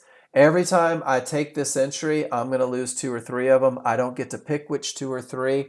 So that's why it's so important that I don't take the wrong trades, because I want my losers to be the correct losers. Once it gets there, it's either going to give you a reversal bar, it's going to hit your stop. If you get the reversal bar, your new stop goes 2 ticks above the reversal bar for a short trade, 2 ticks below for a long, and there's nothing for you to do. You're either going to get stopped out or you're not. It's either going to hit you or it's going to go. And if it goes, guys, your first target, brand new user, is only $100 in the distance. That $100 adds up quick. Ask any trader. You can make a career off of $100 at a time. And then once again, guys, I'm a product of the late 70s and 80s. Does everybody remember the movie Moneyball? Have you guys seen this? Have you seen it? Moneyball. It's about the Oakland A's. And what they did is they lost their super hitter. They lost their super badass home run hitter. And then this statistics guy comes in. Oops, that's not it. I don't know what that is. But the statistics guy comes in and he goes, hey, this guy hit 333, right? He struck out a lot. He didn't always get on base, but when he did something, it was spectacular. But the reality is that if we replace him with three guys that get on base more than they don't, if we replace him with three guys that hit singles, that walk, well, what we can do is we can capitalize on these small little runs. We can capitalize on these small little moves. It was a true story, Paul. And they almost won the pennant. Boston beat them that year, and then Boston went on to employ the same strategy. But the whole idea was that base hits win games, that base hits create results, that base hits can compete with all-star players on a smaller budget. So the idea is, guys, get paid at $100. And if that's the best that you can do, the best that you can do every day, that's still a $72,000 year, and that's not so bad. And with all that momentum, guys, and all those advantages, a lot of the times it's going to hit your second target. And if it does, then that's a $300 trade, right? And what if you can only do that twice? Well, you already exceeded Cavs' goals of only $500 a day. And at $600, goodness, let me do math. What is that, $3,000 a week? Which means, what is that, $12,000 a month, about $144,000 a year. From two high probability trend trades doing what they're supposed to do. Guys, you don't have to hold for the big move. You don't have to pray that areas break. You don't have to hope that weak triggers push the market to where you want to be. But what's going to happen is you are going to begin to recognize that when you have odds favorable momentum and a clear path, suddenly you can start holding for bigger moves. Suddenly, those $300 trades turn into $500, $600 trades. And here's the cool thing is if your daily goal is $500, suddenly you're hitting your daily goal in one trade, you're shutting it down, you're going to the beach, you're eating chili dogs. And life is freaking amazing because you stop chasing everything and you just focused on the best. So the high probability trend trade, guys, use the checklist, write it on your charts, annotate. And this one's going to take you to the 50-50 trade.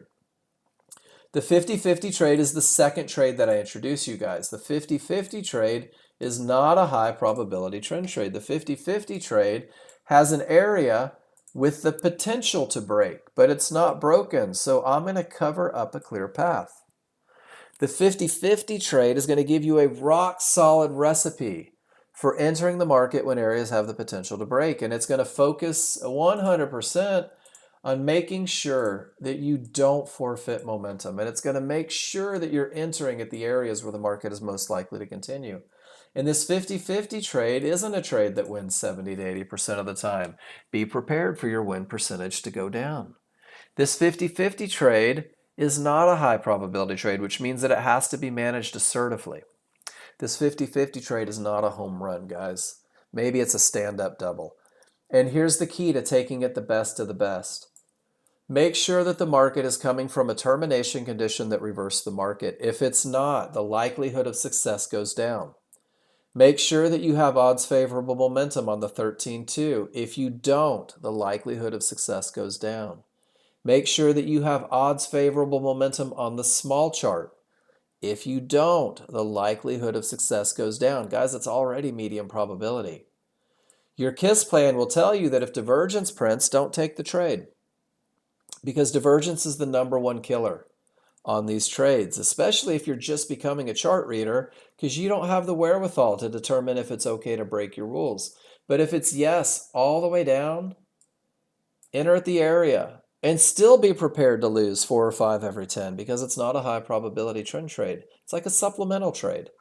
And then it reminds you that if divergence prints, no trades. And it reminds you that if divergence prints, exit the trade. And you're going to manage it assertively, guys, and you're going to take quick profits, and you're going to get the hell out and get on to the next trade. And the KISS plan is designed to optimize your chances of success, to put you in a position. Absolutely, Rakesh. Watch this. Are your smalls outside of the large? So let's do this. Hold on. Let's make it even easier.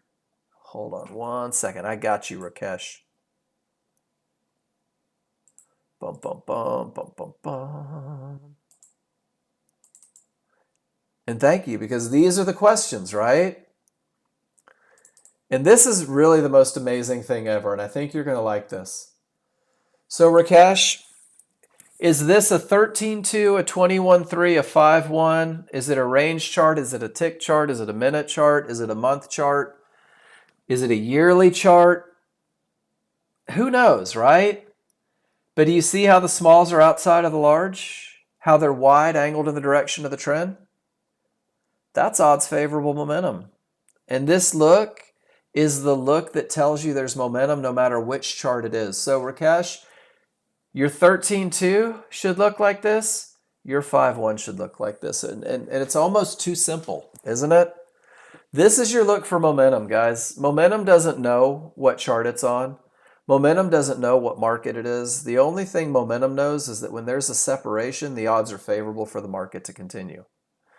But in terms of what we're talking about, Rakesh, is I'm not using it to look for an entry overall, right?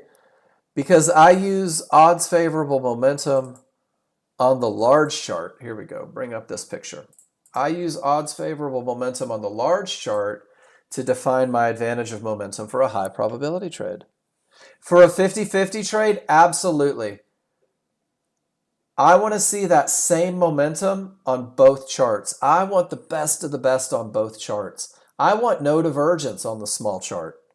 And I want a tight little window of opportunity where the market is most likely to continue, because Rakesh, that's going to give me the least amount of risk on what's already a medium probability trade. Does that make sense? So when I'm looking for that 50-50, let me pull my pictures up. I keep printing the same one twice. So when I'm looking for that 50-50, some things that are so important to me as a user, since this area is not broken, but it has the potential to break, right? My money is worth the perfect entry on the 5-1, which means that there's not a slowdown. It means that my smalls are outside of the large, that my window of opportunity is very concise for a least amount of risk. Does that make sense, everybody? That's what your 50-50 entry looks like. And if you go back and you start studying 50-50 looks, where on earth is my large chart? There we go. When you find these areas with the potential to break, and you scroll back, and this is a perfect example. They've been in a fight all AM. Guys, this is a perfect example. The smalls are through and the large are not. Does everybody see that? This is a 50-50 trade. Without divergence, it kind of pulls right back. With a divergence, it starts to dance. With two divergences, it blows through everything good, right? So these areas are where decisions are made. And I want you to see what happened inside of that one bar.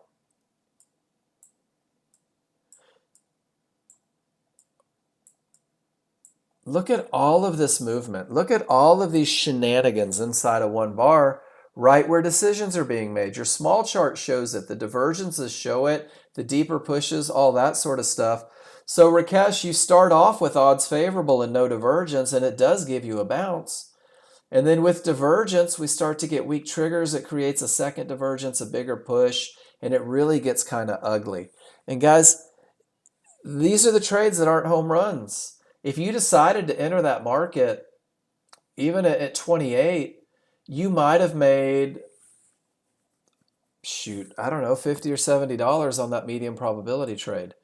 But if you wait for it to be perfect, if you wait for that odds favorable and that clear path, I'm looking for one. That's when things come together. That's when you find that it's kind of effortless. When you trade from areas instead of into areas, when you allow it to break instead of hoping it breaks, when you get a push off of the area instead of directly into the area. Does everybody see how we reach Fibonacci support and the triggers are way the hell up here? And there's just no reason to enter in an area inside of favorable large triggers. Your rules aren't met. Guys, that's my first hour. And it made it well over an hour and a half because I wanted to make sure that you guys are comfortable. I wanted to do a really thorough day, and this is being recorded. So I'm going to ask one more time, and then I'm going to take a break. Is everybody okay with the simple concepts? And when I say the simple concepts, let me show you what I mean. Let me pull up the spreadsheet.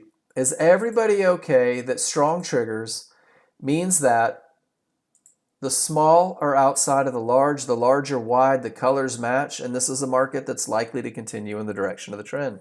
Does everybody feel comfortable that it looks exactly the same, just inverted in a downtrend? And this is rule number one. And no matter how much you want this to be rule number one, it's not. And no matter how much you wish these were strong triggers, they never will be. And notice that both of them preceded the reversal, but the strong looks gave us the shove. So that's the first one. Once you're good at that, you've got to understand how to identify a termination condition. So once again, going straight to the spreadsheet, your study guide, price reaches Fibonacci support. The triggers were above, no short trades. It's a termination, no clear path. Thank my lucky stars, look at the bounce. So you've got to commit this to memory so you know what not to trade into. And then on that same token, guys, you got to know what it looks like when you have a clear path. When both the small and the large clear the area, you've got room to get to that next target. So we're breaking it down individually, right? And then finally, you've just got to be able to identify where the market is most likely to continue when you have that odds favorable, when you have that clear path. And it's not your desire for victory that creates a trade.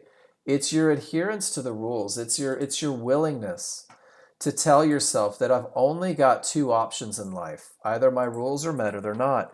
Either I have the advantages or I don't. So either I take the trade because of the advantages or I don't. And guys, I know that I sound like this huge pain in the ass trying to keep you out of the market, but we're trying to keep you out of the market when the conditions don't support it. And we're trying to get you the path to study so that you can recognize it the absolute fastest, so that you can get to where you want to be with the least amount of resistance.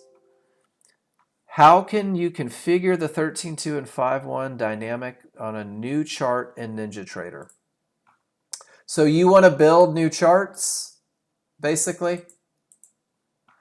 Is it because you need a new workspace? Did you accidentally close them out, ZenTrader? Okay, so the easiest way to do it,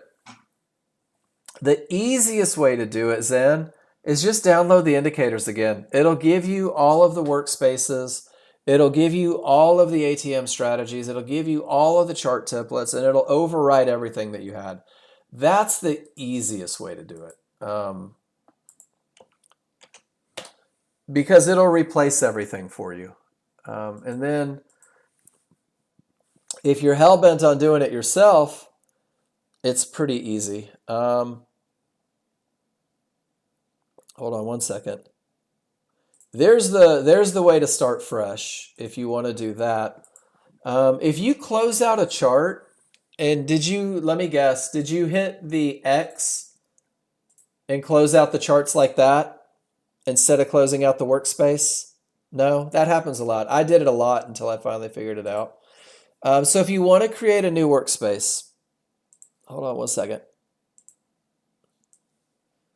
You're going to go to Workspaces, and you're going to hit New, and you're going to make whatever workspace you want. And you can call it Zen's Rockin' Good Time, right? That's your new workspaces. The old workspace disappeared? Okay. And then you're going to click OK. This is a lot of work, Zen. The easiest way is just to download them from the resources page. But once you build the new workspace, you're going to have to go New, Chart, and you're going to have to build each one. So for example, if you're building crude oil, you have to pick crude oil.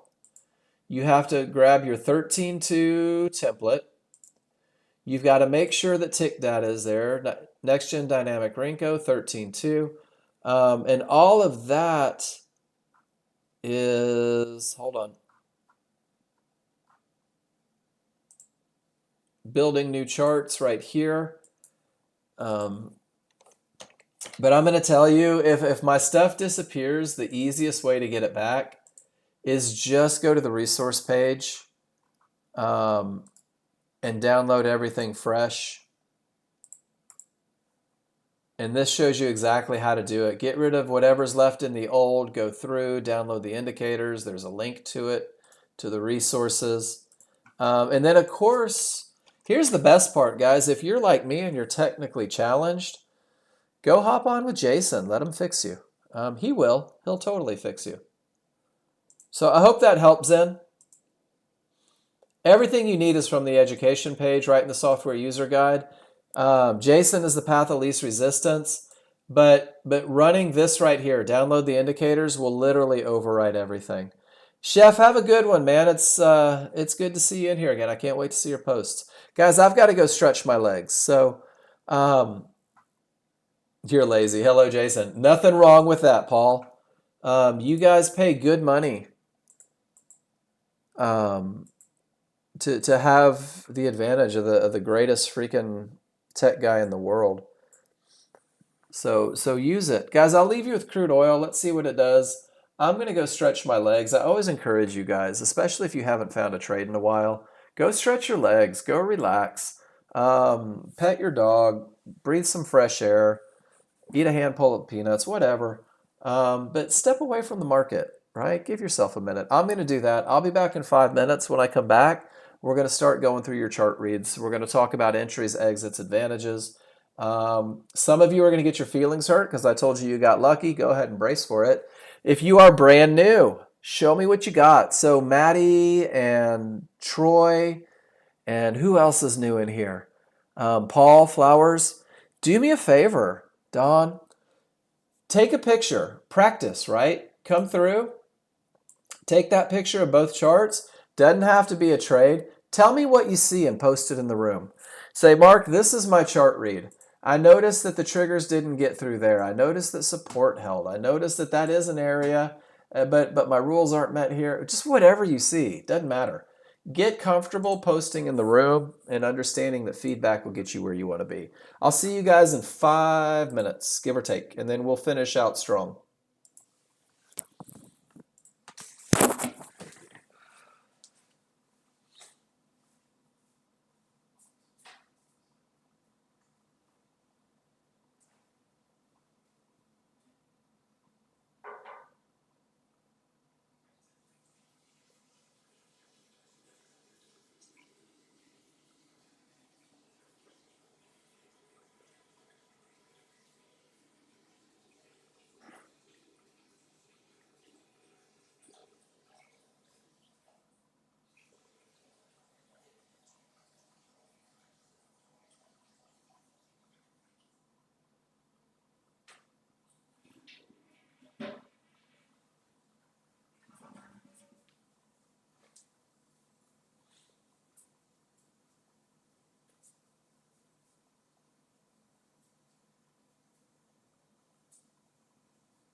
All right, I missed you guys and I'm having way too much fun. Did anybody notice that it was weak triggers at a termination and the market went down? I would love to see somebody post that in the room. Mark, this was my read. Don't go long. Don't hope. Don't wish. Don't want. Just wait. All right, guys, I'm scrolling up to the top and we're going to start looking at stuff and we're going to talk about it and we're going to see what's happening. Remember, I'm going to talk about advantages. That's going to be the goal, is to talk about advantages each and every time. And Paul posted this yesterday. He goes, hey, Mark, this is for tomorrow. I wasn't in the trade, but I noticed that I had strong triggers. Large triggers are less than a bar away, and that's great. So the mid-band isn't a termination. It's a 50-50. You did have divergence, and it pulled back to support right inside of the triggers. And man, Paul, once again, I think your trigger lines might be a little messed up, my friend. Because with this much momentum and everything screaming, it's unusual that your large chart would look like this. And I think you have the wrong template. And I think that you probably need to refresh that. And then it says, just as it seems a good risk in retrospect to go long, it would have been just as easy for the 5-1 large triggers, small triggers to have kept going short due to the influence of the three divergences. Paul, are you with me? Let's have two talks. The first talk is man, dollars to donuts, your trigger lines are wrong. And you're going to want to go through and make sure that you have that 5-1 template on there. And maybe your addition of stuff has messed that up a little bit. But what is that? That's crude oil in the middle of the night last night. Let's do this real quick. I just want to see what mine look like at the same time, because I really think your triggers, so there is yours. Let me circle it. And then let me go back and find that circle. It's a totally different look, isn't it, Paul? Totally different look. So right click and go to templates and load. And let's get that Nexgen 5-1 Renko bar chart on there. Because I think what's going to happen, man, is it's going to open some doors for you. Totally different look.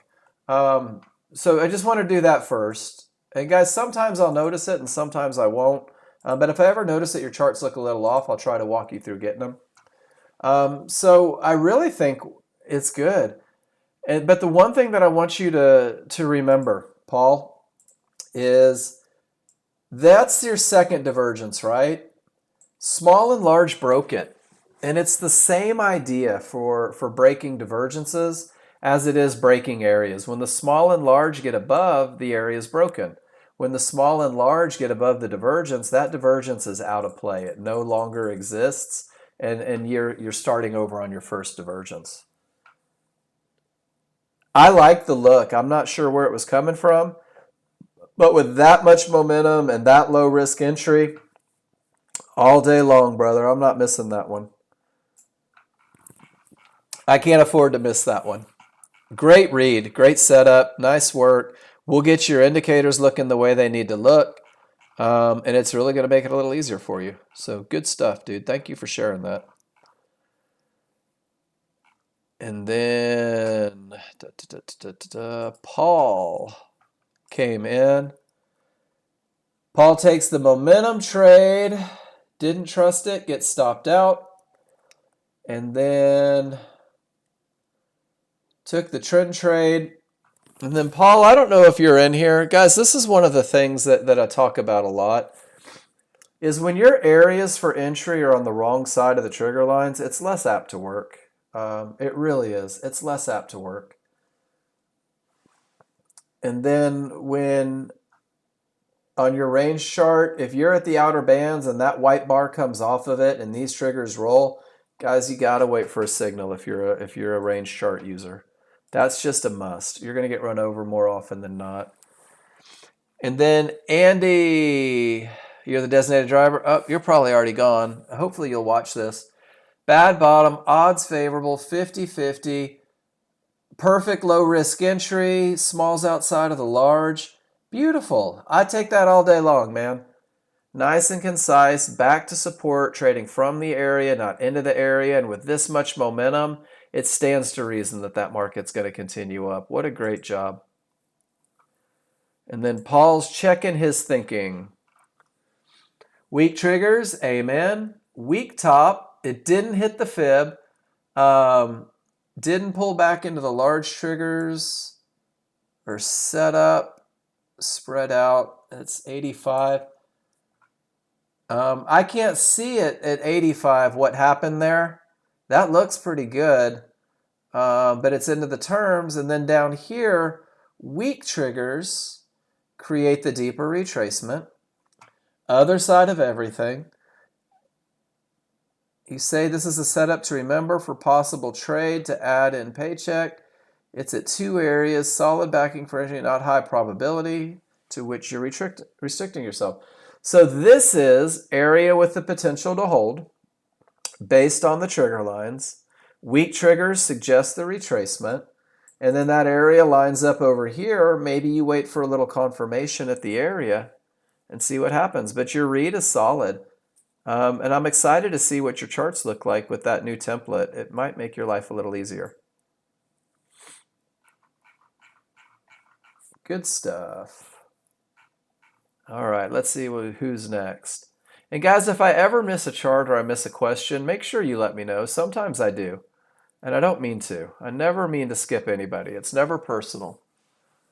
Unless it's Haji, it seems. I had like a run on a week where I missed his charts over and over and over again. But I promise it wasn't intentional. And then Ed, termination condition, says don't do it. You did it anyway, and it stopped you out. Rule 2. It's just rule 2. That's all it is. Follow rule 2, and you miss this loser. Break rule 2, and you caught that loser beautifully. And guys, we find things.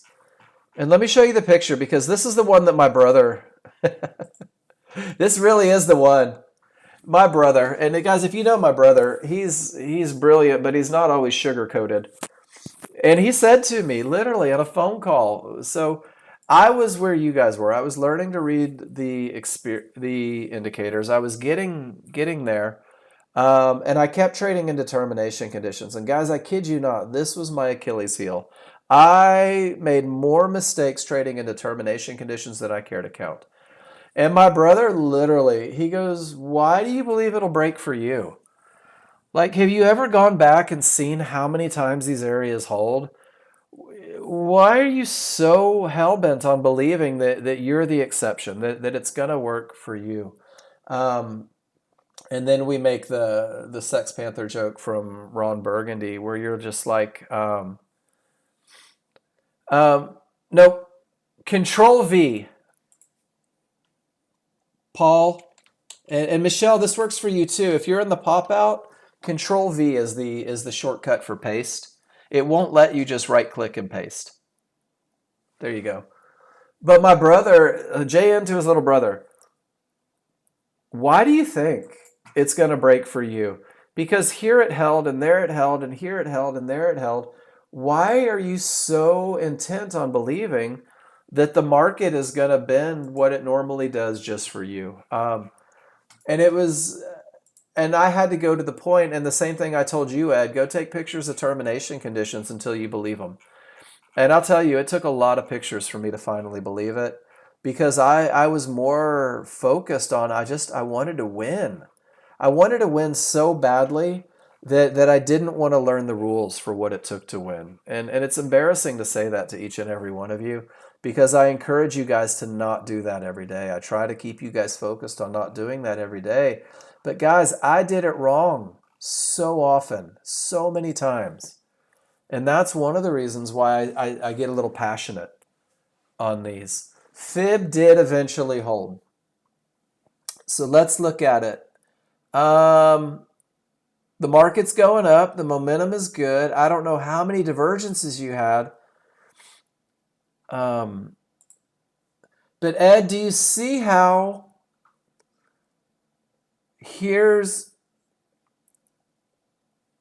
one, your synthetics aren't printing over here, which means you didn't notice that it pretty much hit a fib and was a termination condition.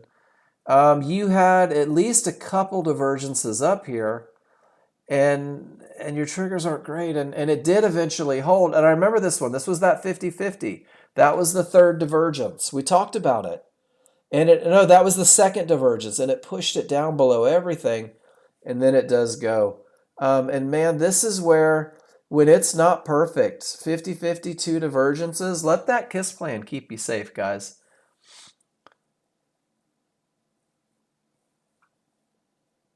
Let that 50-50 plan keep you safe. Let that KISS plan keep you safe, because it keeps you out of this trade. It keeps you from taking that short against two divergences. I know, Ed, man, I've been there. I had like a 2-week run where, I kid you not, I almost called my brother and quit because I didn't feel qualified to teach the class anymore. Because I had gotten really focused on adding a chart and looking for trades, and I completely abandoned my rules. And again, I'm not proud of it. But guys, this happens sometimes, and this is where you've got to kind of recollect, and you've got to come back into it. And if you limit yourself, and Ed, I know you don't want to do this because I know your personality. We've been doing this a long time. If you limit yourself to the high probability trend trade and the perfect 50-50, you're going to be freaking bored. So you've got to find like a handheld video game or something for the side. I've got a sketchbook. Like I literally, I sketch. I sit around and I draw in between trades, and that keeps me from doing stuff that I shouldn't be doing. But it works for me, and it really does. It keeps me from breaking my rules. It keeps me from really doing things that I shouldn't do because I don't have idle hands, you know. I don't have hands doing nothing. So when it's not perfect, I just do nothing. And then when it is perfect, I jump in. And I think that if you're struggling with over trading, find a distraction. If you're struggling, is this the old one or the new one? That looks exactly the same. I think you gave me the wrong picture. And everything works different, right? Like I draw. That's my thing. There was a guy that played video games on the side. Sometimes I'll play video Scrabble. But if you know that you're prone to getting excited, to jumping in when you shouldn't, back up a little bit, take a deep breath, and just find your zen, right? Find your little happy spot, and commit to it for a while. And this is going to sound horrible, and I apologize if it does, but if you're already not making money, then the only thing that you have to lose is losers, right? The only thing that you're going to start to do without is losses. What a great thing to ditch. So focus on it. Are you ordering your simulated yacht? Odds favorable, clear path, angry triggers, get in, get out. Guys, isn't it easy when it looks like this for the market to continue? Ron built a plan around it. I love it. I've stolen his plan because it's effective. But I'll tell you right now, if you don't understand the rules, his plan will eat your lunch. I've done it. Cav, great termination, sets you up. Odds favorable. It looks like you missed the entry for the trend trade, and you said, but that's okay because I understand what I'm doing enough to get down to the next areas. So you took it as a momentum trade after. So Jen, I guess I owe you an apology. Sometimes trend trades can turn into momentum trades. I guess it's just when the rules are met. And then when weak triggers happen with divergence, the midband's the first target, and JW absolutely crushes it with this one. He clears the area, he takes quick profits, and he gets out before the trouble area. And JW, that is probably the most consistent trade that I've seen out of you. And then, Paul, you can get with Jason if you need to. All right. I still feel like you're missing areas, Ed, but when you reach a midband and the triggers are a full bar away, are you familiar with the gap theory? If I get to the midband and the large triggers are a full bar away, no shorts. If the triggers are split, I don't know. I've got 2 correction points. And man, I think you're missing fibs, Ed. I think when you're putting these pretty range bars on there that you don't need, I think you're missing fibs. It might be time for a clean out. What are you blind to? Are you blind to the small triggers against you? You think that's your problem? Would you believe me if I told you that it has absolutely nothing to do with your problem? Why not? Hold on. Let me see. The perfect long, well, that's the one where it didn't happen. Hold on. Small triggers turned against it. It still bounced from the area of support and continued the trade. Small triggers turned against it. It still won. Small triggers turned against it. It still won. Small triggers turned against it. It still won. But, so Ed, you're looking at the wrong thing. That's like drinking a cherry Coke and then walking up to the biggest, baddest dude in prison, calling him an asshole and thinking that the cherry Coke's why you just got your ass kicked.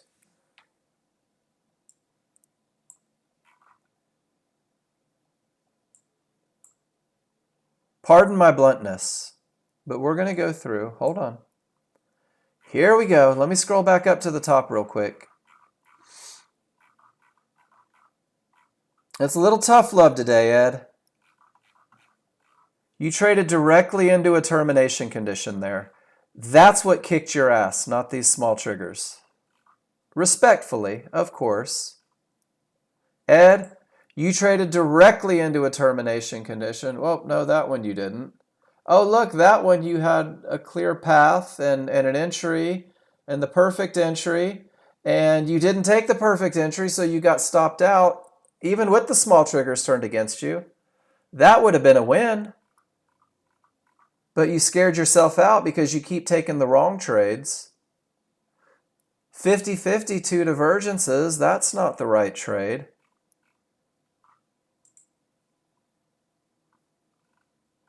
Where did that other one go? I lost. Termination condition. Ed, your challenge has nothing to do with your small chart, brother. Nothing. Nothing to do with your small chart. You're not letting your large chart lead the way. And the one time that you did, and you did it perfect, the one time you did and did it freaking perfect, you jumped ship. So this is the what if factor, guys. And I'm going to show you. Because I keep taking the wrong trades and losing, what if this one loses too? I'll get out. It has nothing to do with rules. It's 100% emotion, right? And then the same what if is true where we say to ourselves, and this isn't just Ed, guys, this is everybody. we say to ourselves, I know this is the wrong trade, and the rules are not met, and it's a term, and split triggers, and tons of stuff that will kill me. But what if it wins? Let me move my stop way above, right? So there's two what ifs, guys. There's the, I know I took the wrong trade, but what if it wins? And there's the, even though I took the right trade, what if it loses? And you didn't take it from the right area, right? If you had gotten in at the right spot just above support, I don't think you would have had that stop there. So the challenge is that you're not letting the large chart lead the way. And you're not trading rules. You have zero rules. And no matter how many times I ask you, Ed, you refuse to write rules on the chart. I am blind. I want to cry. Fib did eventually hold. I just want to cry. You know, why? Why won't you write rules on the chart? Why won't you reinforce the looks? Why won't you go through and stop the madness? Because you're a freaking amazing chart reader. But you, for whatever reason, refuse to go through the process. And your results show it. Weak triggers, mid-band's the first spot, perfect pullback, and it comes down here. Mid-band's acting as a termination condition, large triggers are a full bar away, and you didn't take the trade. Because it's a termination condition, Zorro. Beautiful. But that's the reason right here. Not the divergence, not the triggers, not the large turning up. It's because this is a mid-band that's acting as a termination condition. And if you take the short into it, well, then you're fighting it. Great trade, or great look, great read. And then when everything is clear and everything is strong and you take the pullback, you get paid. And it becomes pretty easy. Absolutely beautiful trading, Zorro. And Ed, I apologize if it feels like I'm coming after you today. But I promise you, I'll piss you off enough to get you to change some stuff. 50-50 from a bad top, pivot stop out. Man, gold gives me anxiety. Coming in from the top of the window, classic gold, I love it. And Paul, the fact that you have taken the idiosyncrasies of gold and been able to turn them into a plan is amazing. Because I'm going to tell you right now, for you guys that are trying to trade gold, gold does not trade like everything else. No worries, Ed. Gold has a tendency to overrun. And if you're a gold trader and you keep getting stopped out because of overrun, eventually you're going to have to adjust your plan for that market. The same way if you go to NASDAQ, you're going to have to adjust your plan for that market. So, Paul, I get a little smarter on gold every day that I look at your trades. I appreciate you posting them in the room, and I really get smarter from all you guys. All right, Haji, I'm not going to skip you. Good Mo. Good bottom, odds favorable, all charts. Just a little bit early, snapback, pullback, same entry. Love your exit. Momentum on 3 charts. Haji.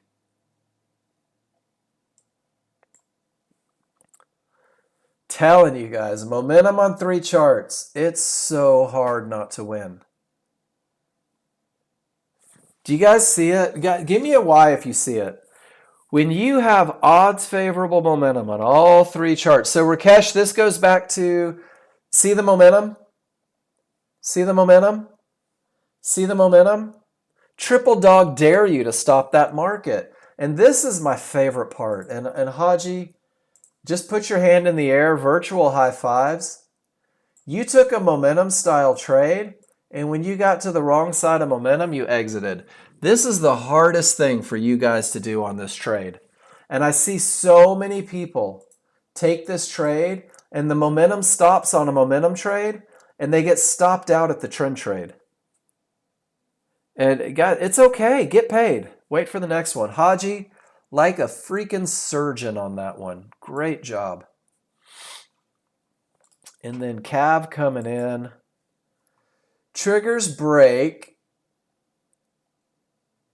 Market screaming up. Jumped in. Reached your target.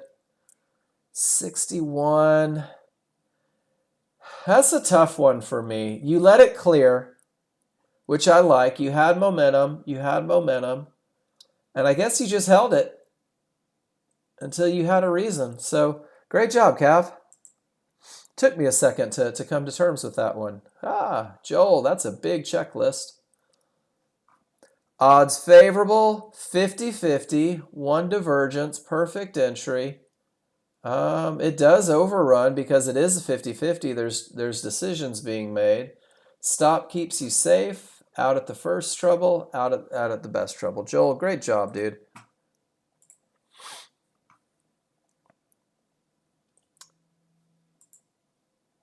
All right, Jen. Not really. Guys, these pink one-to-ones, let's talk about the pink one-to-ones. The small swing one-to-ones, guys. Let me go to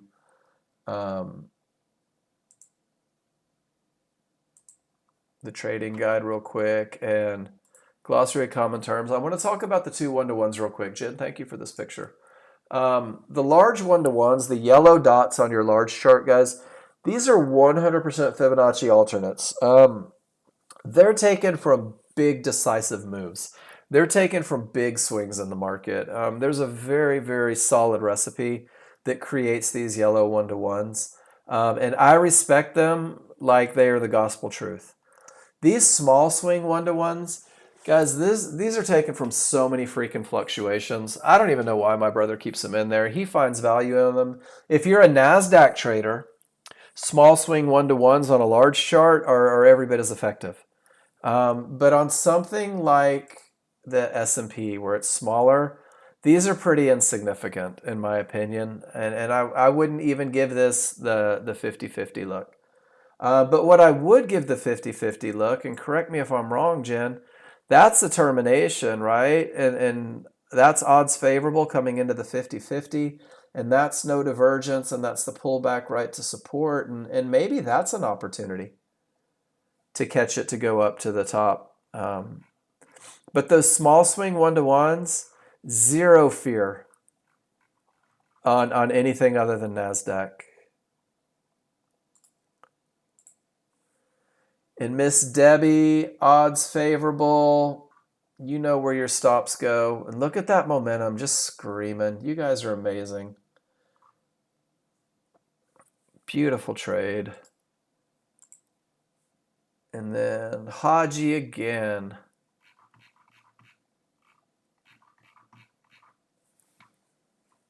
Good Mo. You let it get to the other side and you entered above the fib. And then Haji, just good momentum, good momentum, good momentum. The only thing that I can say on this one, and I like what you did, and I like how you did it, and I like where you did it. Miss Debbie, have a good one. Is a lot of times, Haji, making sure that those small triggers get through helps out a little bit. Letting the triggers lead the way, because when the small triggers break through and the price bars break through, you have just a little extra advantage. It's still the same look, but it just that little extra something on these trades. I love the trade.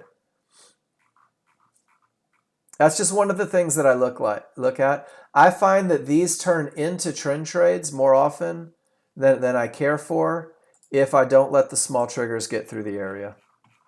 Just a little nuance there. Gap theory in play, it most certainly is. Price, not will, but could. Right, Muser? Not guaranteed to, but this pattern is pretty repeatable. Absolutely. Not guaranteed to do it, but absolutely. When those large triggers are a full bar away, especially if they're still up, you hit that mid band, that's your termination. Beautiful read, Muser. Absolutely perfect. And it keeps you from going short, right? Keeps you from taking that short. Off the termination, different market, same gap theory. Amen. Starting to recognize patterns. Great job. And what happens is you recognize them first, right? First, you see it and you don't know what to do with it. Guys, it's like your first girlfriend, right? You see her, it's neat, but you don't know what to do with it. And with a little experience and a little bit of time and some practice, eventually maybe you find a way to capitalize, right? There it is again, Muser. And the gold market, that's the third market we're seeing the pattern. And Paul says from a bad bottom, termination, everything rolls. He says this is one of the ones I like. This is a pretty cool short right here by the large triggers to come down there. And then I think this is one of those opportunities where, guys, when you've got fibs on every freaking chart, it's okay to get paid at the fibs. It's okay to not hope that it breaks. It's okay to put that money in your pocket. Does that make sense? You guys are that good. When you've got fibs on every chart and none of your triggers look like they're breaking, get paid at that blue line. You're too good not to. You guys are too skilled not to take those profits. All right, Paul. Strong triggers, you'd be able to be afraid to enter at this point because there isn't a wide gap. At 8:52, I can't see what it looked like on your chart. So let's go through a life cycle, Paul, if we can. And thank you for posting that. Guys, these are the posts that create the best lessons, by the way.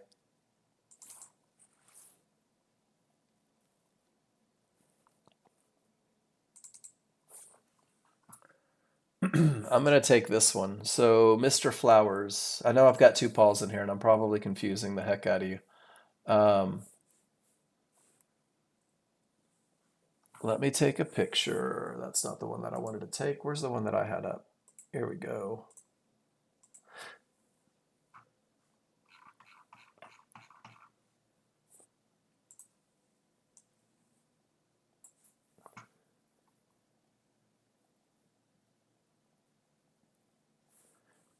All right, so Paul Flowers, are you with me?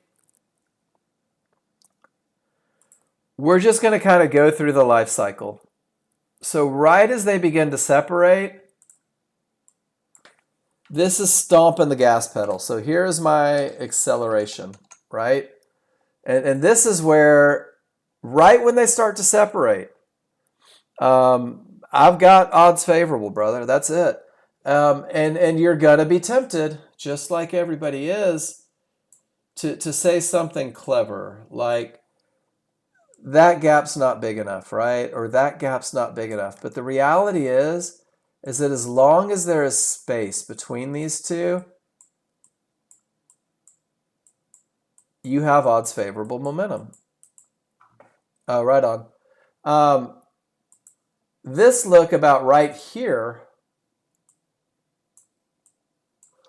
that's like 32 flavors of kick-ass. Like, that's the best of the best, right? But it is momentum. As long as there's separation, then it's momentum. So your opportunities for a high probability trend trade, they literally extend from the point of separation until that gap closes. And anything in this range, go for it, man. Enjoy it. Don't talk yourself out of it. Don't create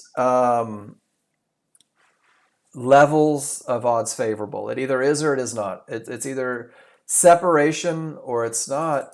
And I use the analogy a lot because I think it's pretty accurate. Let me grab the pen real quick. So this looks like scissors, and we'll give it one of these, right? And when my scissors open, I can get work done. I can cut. And then when my scissors close and those two come back together, whoops, I can't do anything. I can't cut. I can just take a stab at it. So as long as the scissors are open, you can get something done. Does that make sense? Does that help a little bit? And maybe you won't talk yourself out of something, because I really do believe that your look on that large chart, that's beautiful, man, all day long. I love that look. That is rule number one, rock solid. Thank you for posting that and giving me the opportunity to create that little lesson for you. And then Paul, that was your chart. And then in defense of entering long, this is the same one. Is that it right there? That's a totally different look. That can't be the same trade.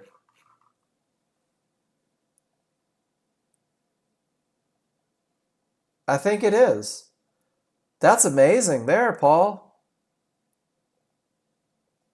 Look at them right on top of each other. Beautiful. I would say that's a lot different.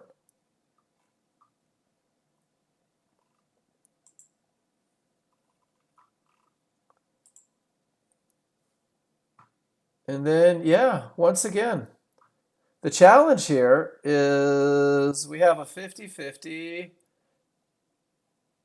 and you're not in at the areas. You're in or on the, oh no, it's going without me.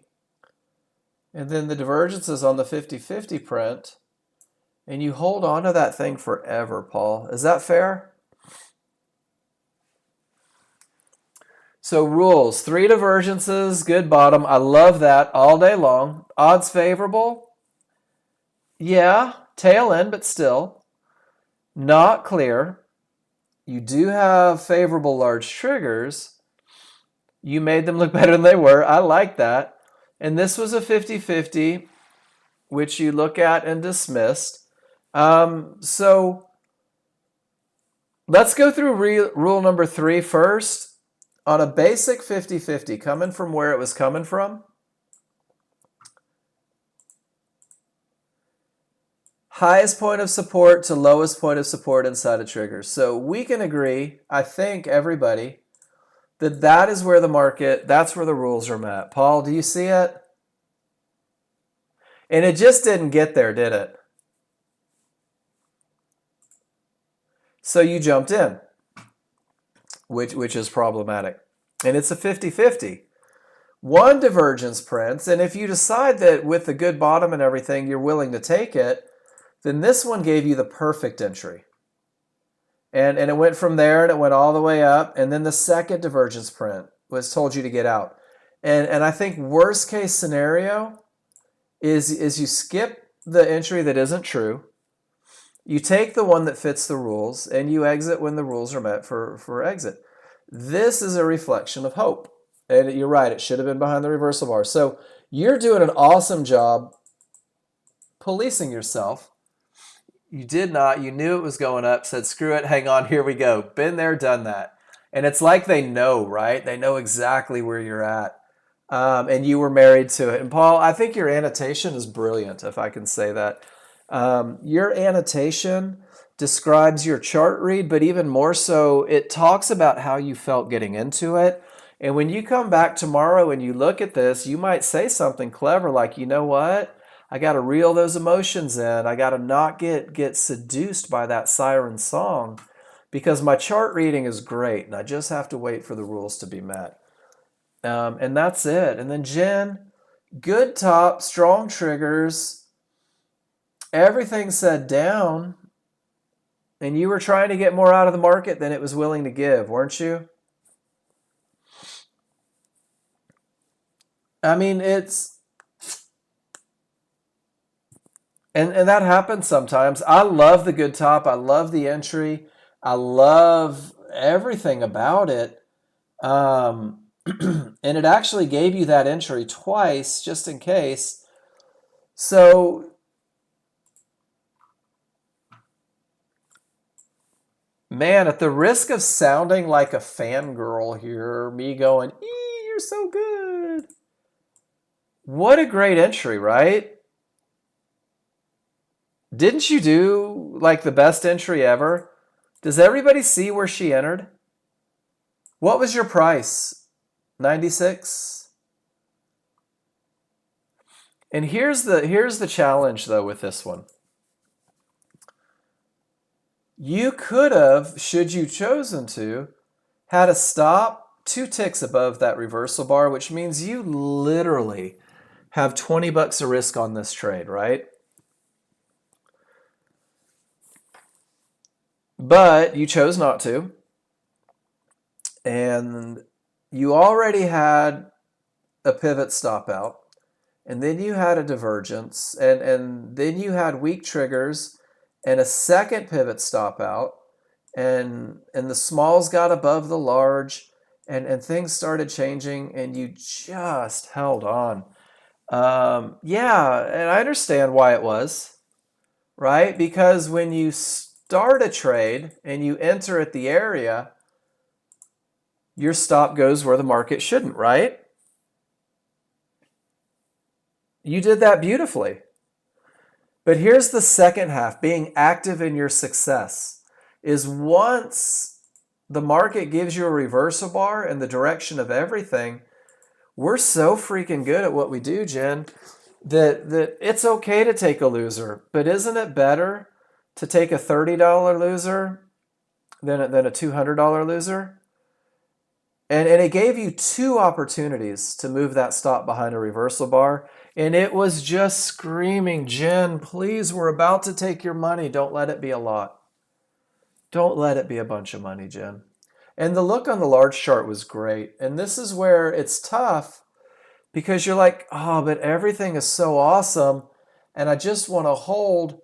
And you went from, I'm trying to see what the prices are. If you went from 96 even, and you came all the way down to 92 on the S&P, that's 200. You had well over $200, right?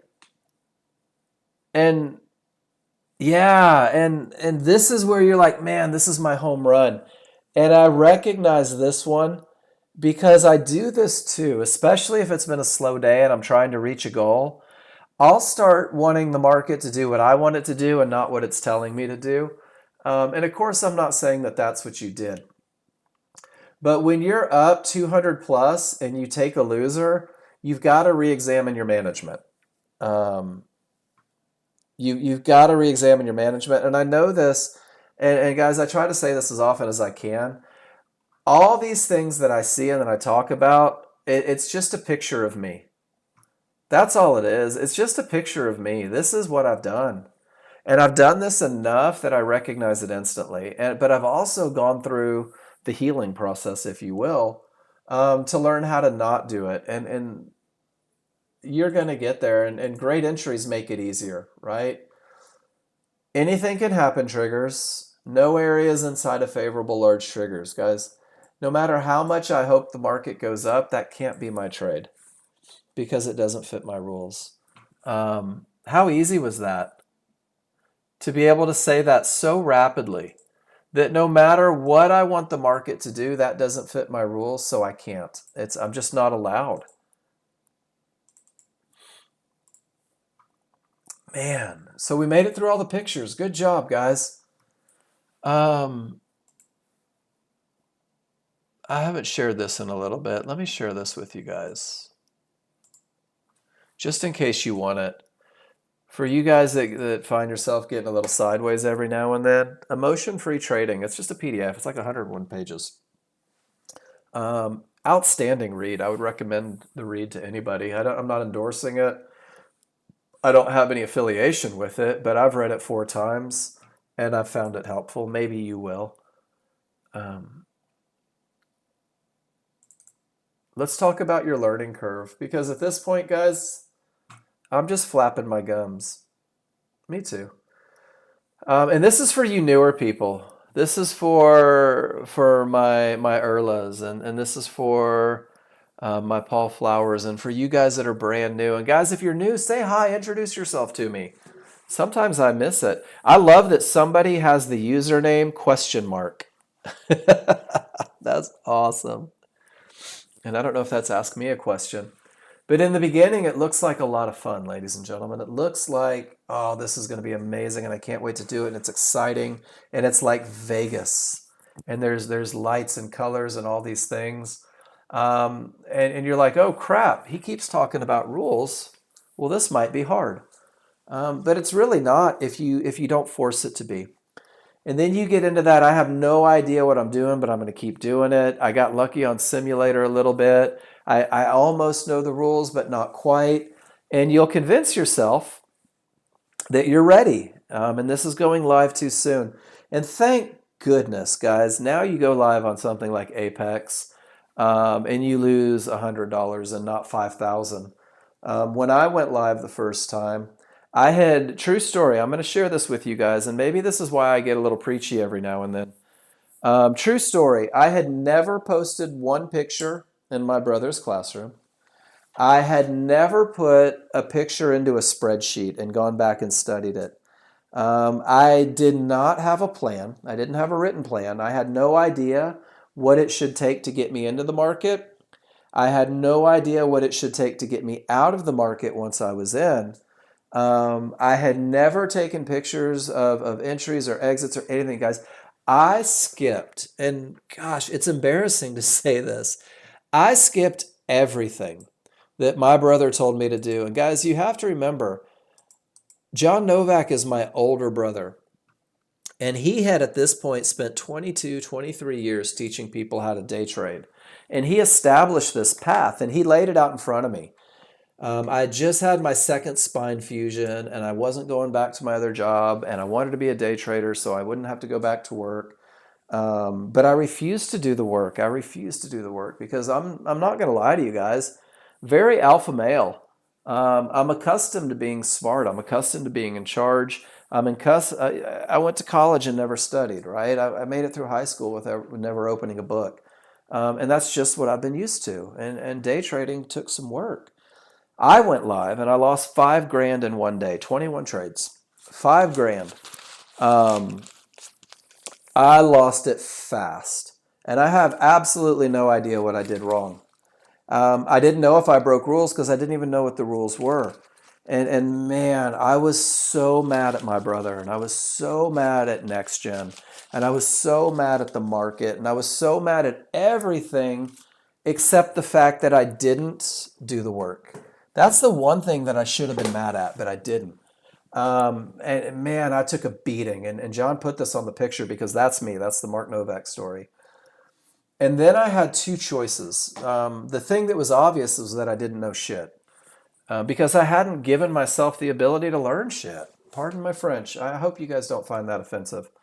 But I got to this, I don't know anything, nothing. And oh God, it was hard. I called my brother and I said, all right, tell me what to do again. I'm going to do it. And he sent me the same thing. He goes, Mark, just write down what it's going to take to get you into a trade. Write down what it's going to take. What are your rules? And then once you have your rules, Mark, this is what I need you to do. I need you to go take pictures of 20 longs and 20 shorts that fit the rules and write them on there. And I need you to start filling out this spreadsheet and start putting everything in there so you can come back and study it. And he goes, Mark, I'm not going to lie to you. The absolute positively most important thing that I need you to do is I need you to post in my room. I need you to come to my classroom and drop your pictures in there, annotate your charts and ask for help. And he goes, and I'll help you. And what I found within the first 20 days of following that plan was one, that it doesn't have to be nearly as hard as I made it out to be. My palms stopped sweating and the butterflies quit in my stomach. The second thing that I realized is that I traded in termination conditions like I was getting paid to do it. I had zero understanding of termination conditions because I hadn't learned them. And I traded into lines all the time and I lost. I lost like 70% of the time that I did it. And I panicked and I just started studying and I didn't go live again for like 3 or 4 months. And then when I did go live again, and some of you may line up with this one, I'm just sharing my story and then I'll go to the pictures in just a second, is I got great at entries, guys. I got really good at entries. And some of you are going to giggle about this because maybe you've done it too. But what I did the second time I went live, and let me pull this picture up and I'm going to show you. And maybe you guys did it too. Maybe I'm the only guy that does this. is I studied hard, and I got so good at this entry. Um, but I was so terrified of losing because I didn't trust it yet that I would get stopped out right about there. The market would start to go up, and I'd move my stop to break even +1 instantly, and I'd make a tick on the trade. And I would trade, it's embarrassing. I would take 23 trades in a day, and I would be up 20 ticks, which meant that I was down 50 bucks every day on commissions. Um, and and I had to work through this, and I had to get that trust back. I had to not only be able to find the entries, but I had to learn how to believe 100% without hesitation. I had to learn to believe that that entry wins more than it loses. And once I developed the trust in that, it became easier. And then, true story, I had to learn to manage. And I would get stopped out of trades, no offense, Jen, that I should have exited or should have gotten paid on long before. And guys, I'm telling you right now, it's a process. It's a process of getting where you want to be. And the quicker you follow a plan, the easier it is. The quicker you embrace momentum and a clear path, and you take that pullback to support inside, and you get paid, right? Beautiful.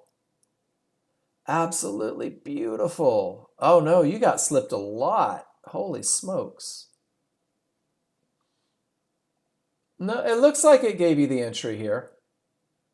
Your entry is 13.7. That's a great entry. At this point, though, that's a lot of risk. Wouldn't you agree? Zen, do you see how it's already giving you the reversal bar? It's already going in the direction. Your stop, if you were following rules, could be 7 ticks rather than 20. That's a huge difference in risk. That's a huge difference in profit potential. And then, of course, I have to ask, why is this the ideal place to get out rather than Fibonacci resistance with all the triggers below? You'll see how strong the trend, and I like that. You're saying, I understand that this may be a problem. I'll see what happens, but I'm going to hold for the higher time frame. I love it, Zen. Great job. And then Muser, 50-50. Divergence. That's cool if you're going to take it, right? Get the hell out, don't lose money. So same trade as Jen. First entry was above the 1-to-1. Why was it above the 1-to-1, Muser? Can we talk about that first? Can we let that be our first talking point? What made you decide to put it above? Okay, so you do understand that. From the lowest point to the highest point? Awesome. So let's look at it. If you were in at 96.25, when you hit, what is this, the ES? When you hit 94.25, you were up $100.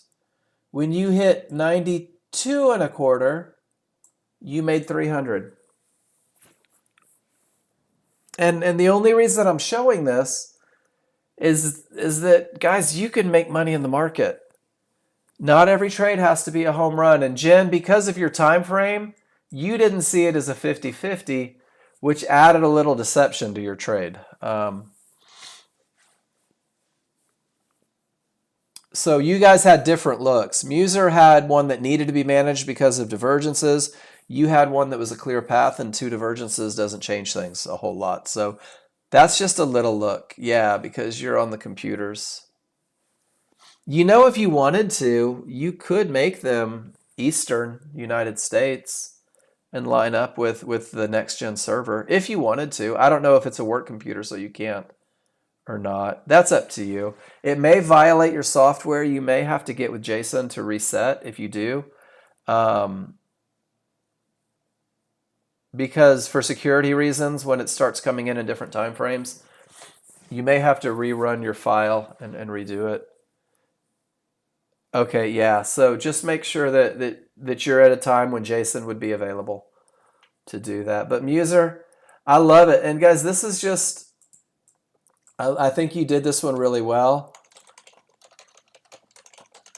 Great entries, create manageable trades. And that's kind of where I go with this one. If you were in at the right spot, no divergence, 50-50, absolutely perfect.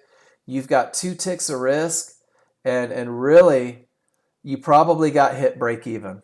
You probably made $100, got out break even, but you avoided the soup a little bit there. Nice look though, Muser.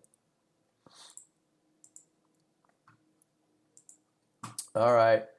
And then guys, once you start doing it right, we'll go back to it. It starts to make sense, and those things that used to confuse you don't. And those patterns that you were trying to figure out, you figured out. And those entries, they don't feel like they happen in 12 seconds. You get bored waiting for your entries. And then you start getting amazed at what you did, right? Muser, recognizing gap theories. You weren't doing that last week. But now that's a pretty simple idea for you. And I think that's amazing, right? Celebrate that victory. And then you've done it, guys. And to get from I don't know shit to I did it, you need a plan.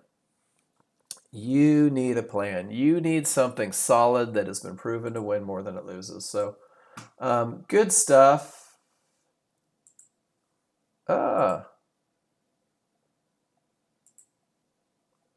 Right into that termination condition, right? So the 50-50 fails, pushes all the way to resistance. Hopefully nobody went long.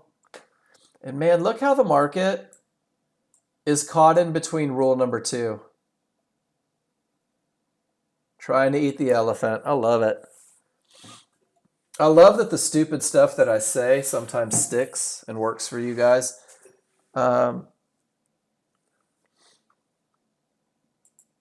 The only time the 13-2 will stop the market, how about a determination condition? Paul, you're confusing lessons, which is okay. The only time that I really speak in kind of absolutes on termination conditions, 13-2 mid-band. When the gap theory is in effect, let me put Muser on the microphone. He's going to teach it today. Not really. So, Paul, let's just go to the live market. If I hit a mid-band and the large triggers are a full bar away, the mid-band is behaving as a termination condition. So let's see if we can find an example or two. If I hit the mid-band, there it is, perfect. And the large triggers are a full bar away, that mid-band is a termination condition. So that's it. The only time that a mid-band is behaving as a termination condition is if the large triggers are a full bar away. Well, how do I determine that my large triggers are a full bar away? Let's go full tilt boogie on this one. You're going to do it using a reversal bar marker, Paul, everybody else. So if this is my mid-band, and it's not, it's obviously Fibonacci resistance, it's a termination condition, you're going to use this white line that tells you where this bar becomes a reversal bar. If your triggers are below it, then there's room for a full bar to print. Or go in the other direction. If your triggers are above it, then there was room for a full bar to print, and that means that mid-band is behaving as a termination condition. Does that make sense, Paul?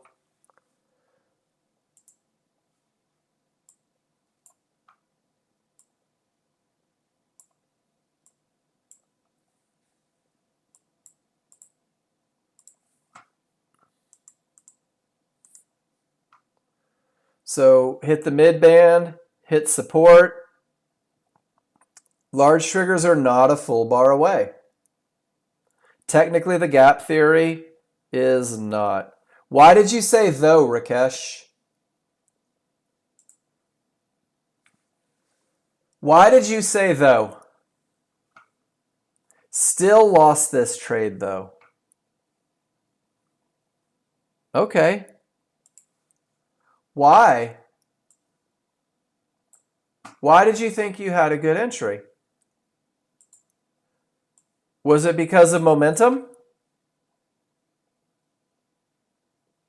Okay. What about the idea that you reached resistance and none of the triggers broke through? That's a termination condition, and a termination condition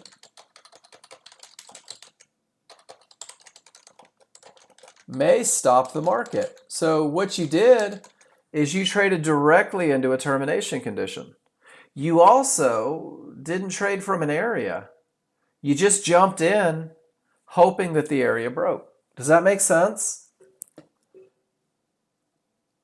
Is this the S&P?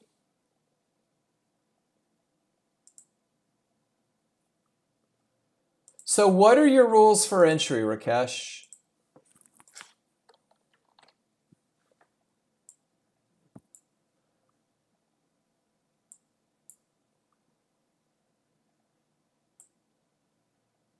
Left behind right. So you entered at 5101, and our charts look different. Son of a gun. I keep killing my stuff.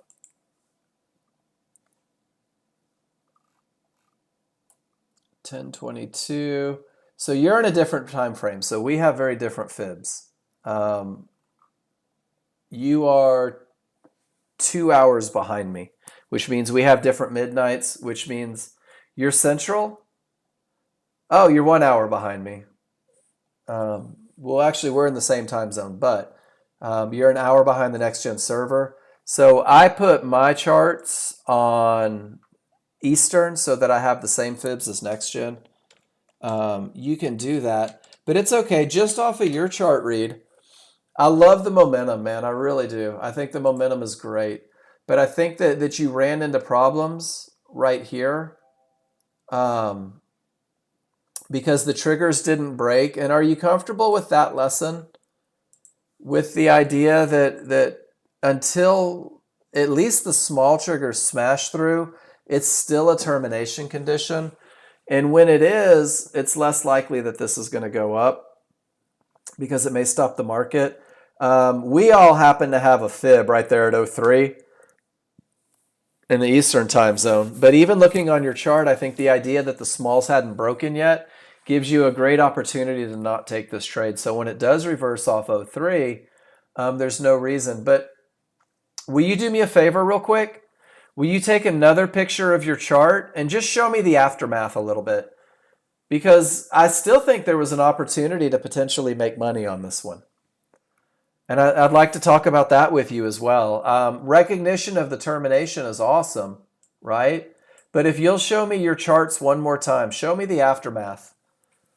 Let's see if maybe we could find a reasonable exit that keeps you from holding on too terribly long. Will you do that for me? We can keep working on this one.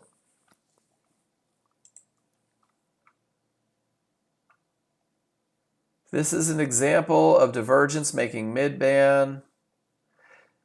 This divergence has nothing to do with the mid-band. This is a bad top with weak triggers and divergence.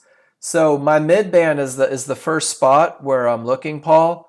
But when it hits the mid-band and the large triggers are full bar away, my mid-band is a termination condition. So the fact that the triggers rolled through that and then it comes back, that's just my first spot that I'm watching. So if I take a short trade somewhere over here, that's just a target. And then when it gets hit and the large triggers are a full bar away, that's when it's actually a termination condition, right? Does that make sense? Then Rakesh, are you still with me? I just want to see what it looks like on yours, man. There we go. Thank you. So, all right. So do me a favor. Show me your entry and everything. Slide this chart back so that we can look at the two together. Would you do that? I'm sorry, I wasn't clear. I want to see it all the way up to 0375, and I want to see what it looked like as it was coming back down.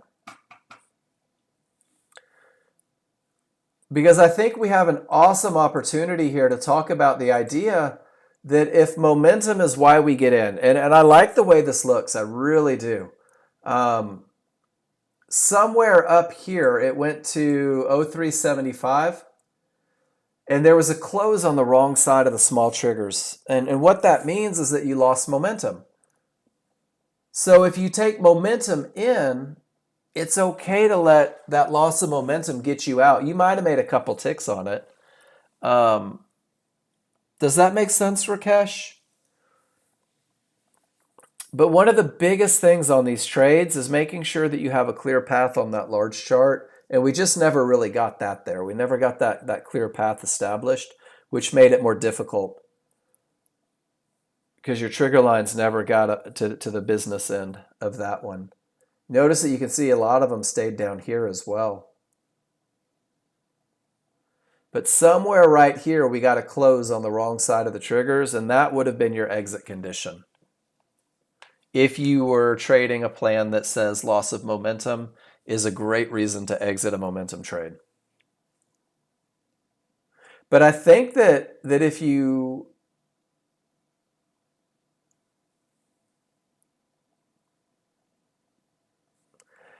I don't know. I don't know your rules.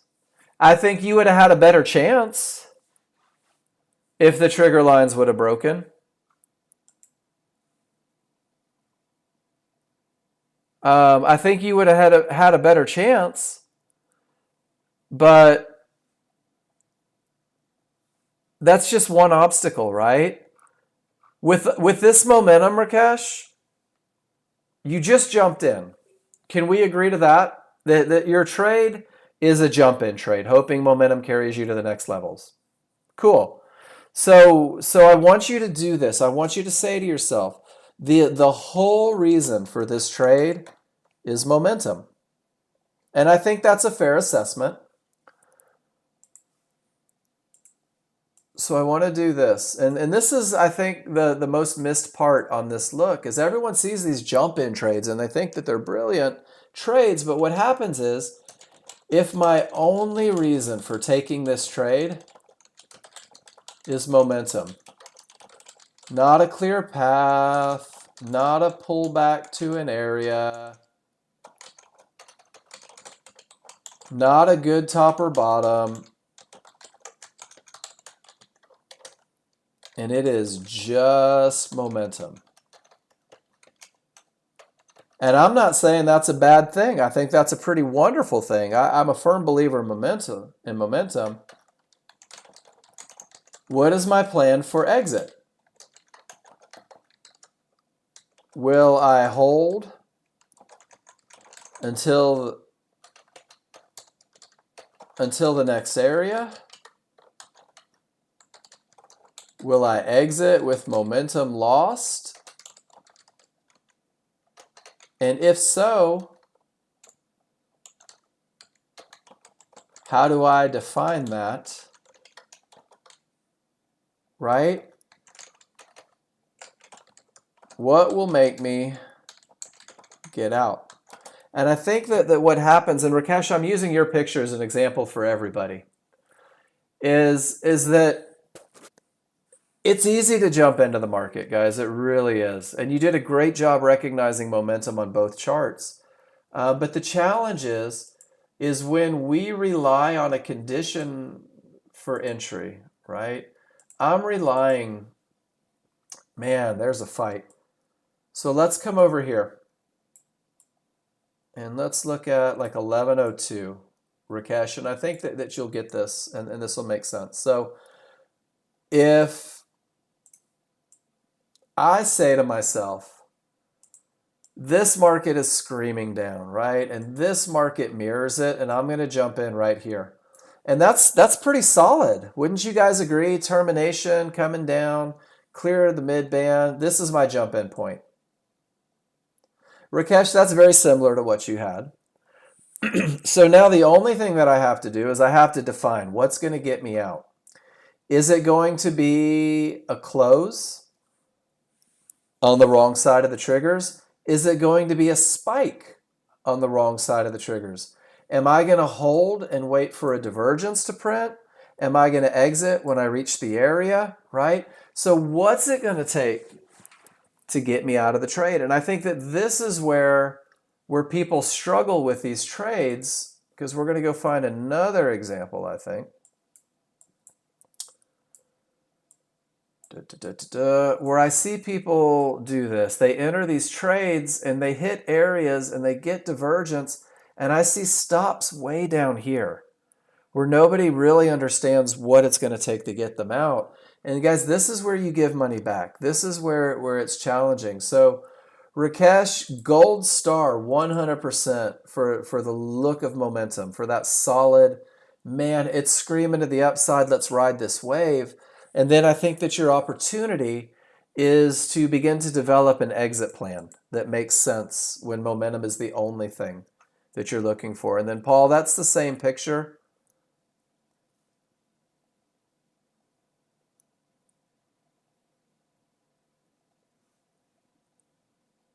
Are you following them, Ed?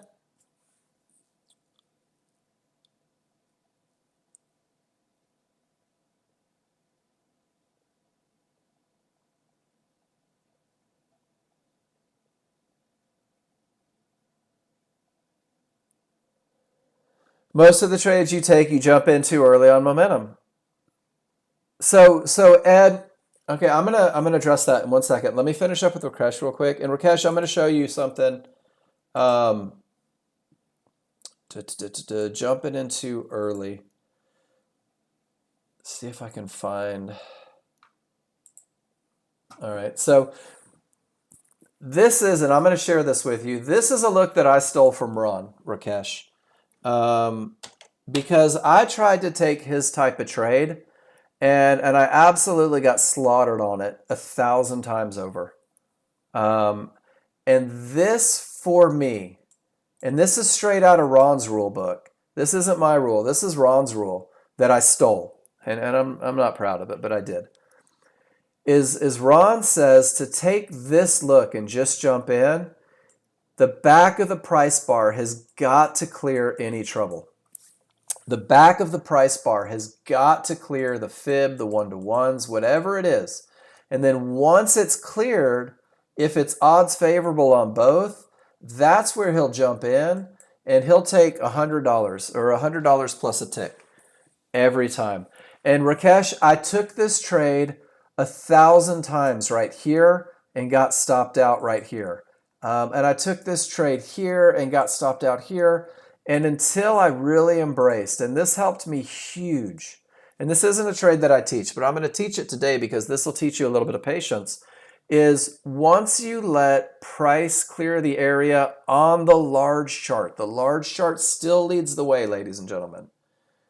You feel like you're missing out because you're not in here, but the reality is now the path is super clear. The small triggers have smashed through, and the likelihood of success goes up exponentially. Does that help, Rakesh?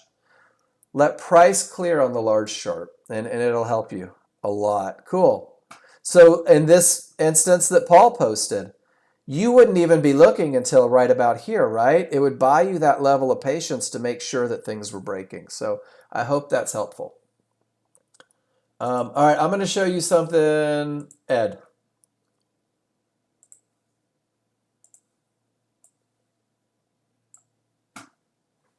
All right.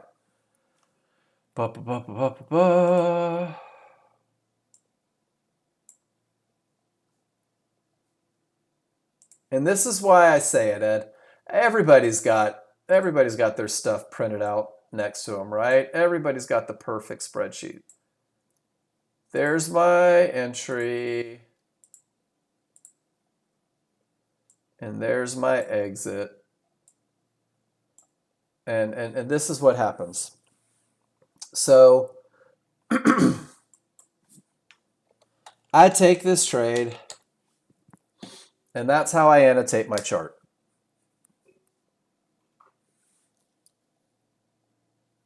Right? So what did I learn from this? Well, I learned that caps lock was on, for sure. But the only thing that I learned is I'm pissed off that I lost. That's the only thing I've done with this chart. Is I've said, I'm pissed off because I lost. But let's do this. So I come back to this picture, and I still have my entry, and I still have my exit, and it's still a loser. And what if I have to go through the process of saying this is not odds favorable momentum? And I have to say it, and I have to remind myself that Mark, you just traded without odds favorable momentum. And then I have to draw this one in here, and I'm holding myself accountable, and I say this is a termination condition. And I might even get more clever and say, why on earth do I expect it to break without momentum? So I'm writing what my rules are. And I'm also writing that I broke them.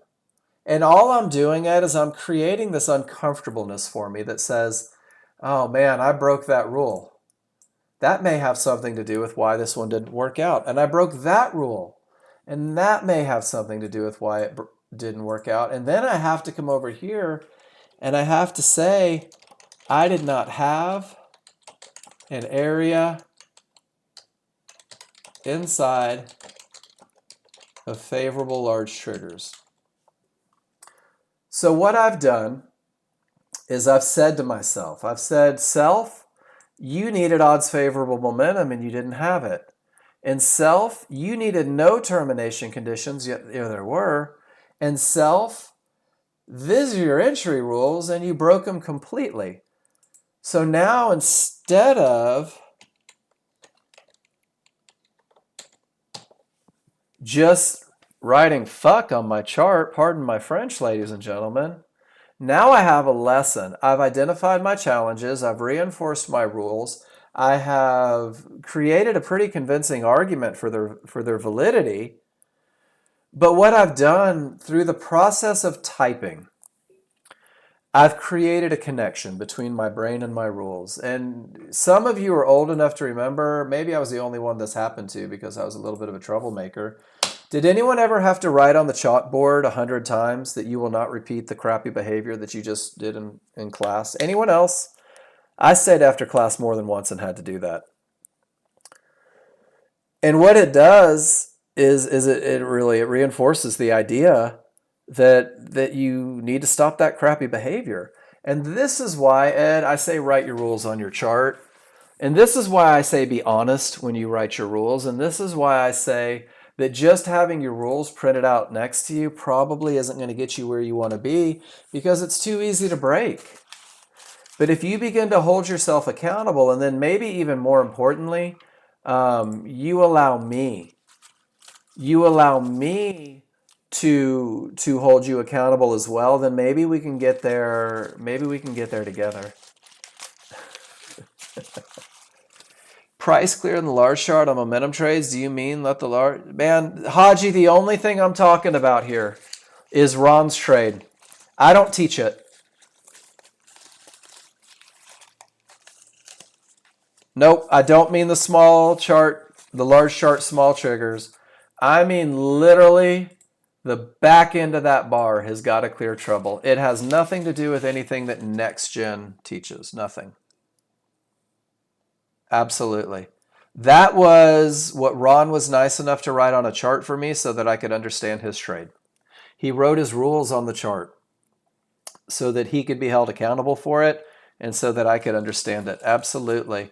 Multiplication tables, yeah, mine was just bad behavior. And they kept you from being angry with yourself for the last hour and a half. I love it. Yeah, Paul, we weren't allowed to get body slammed back then, but I think it would work. You should send them a nickel. But guys, this is the beauty of the community. And I said it this morning and I'll say it again, and this is how we'll finish it because really, I think we've said everything we need to say today.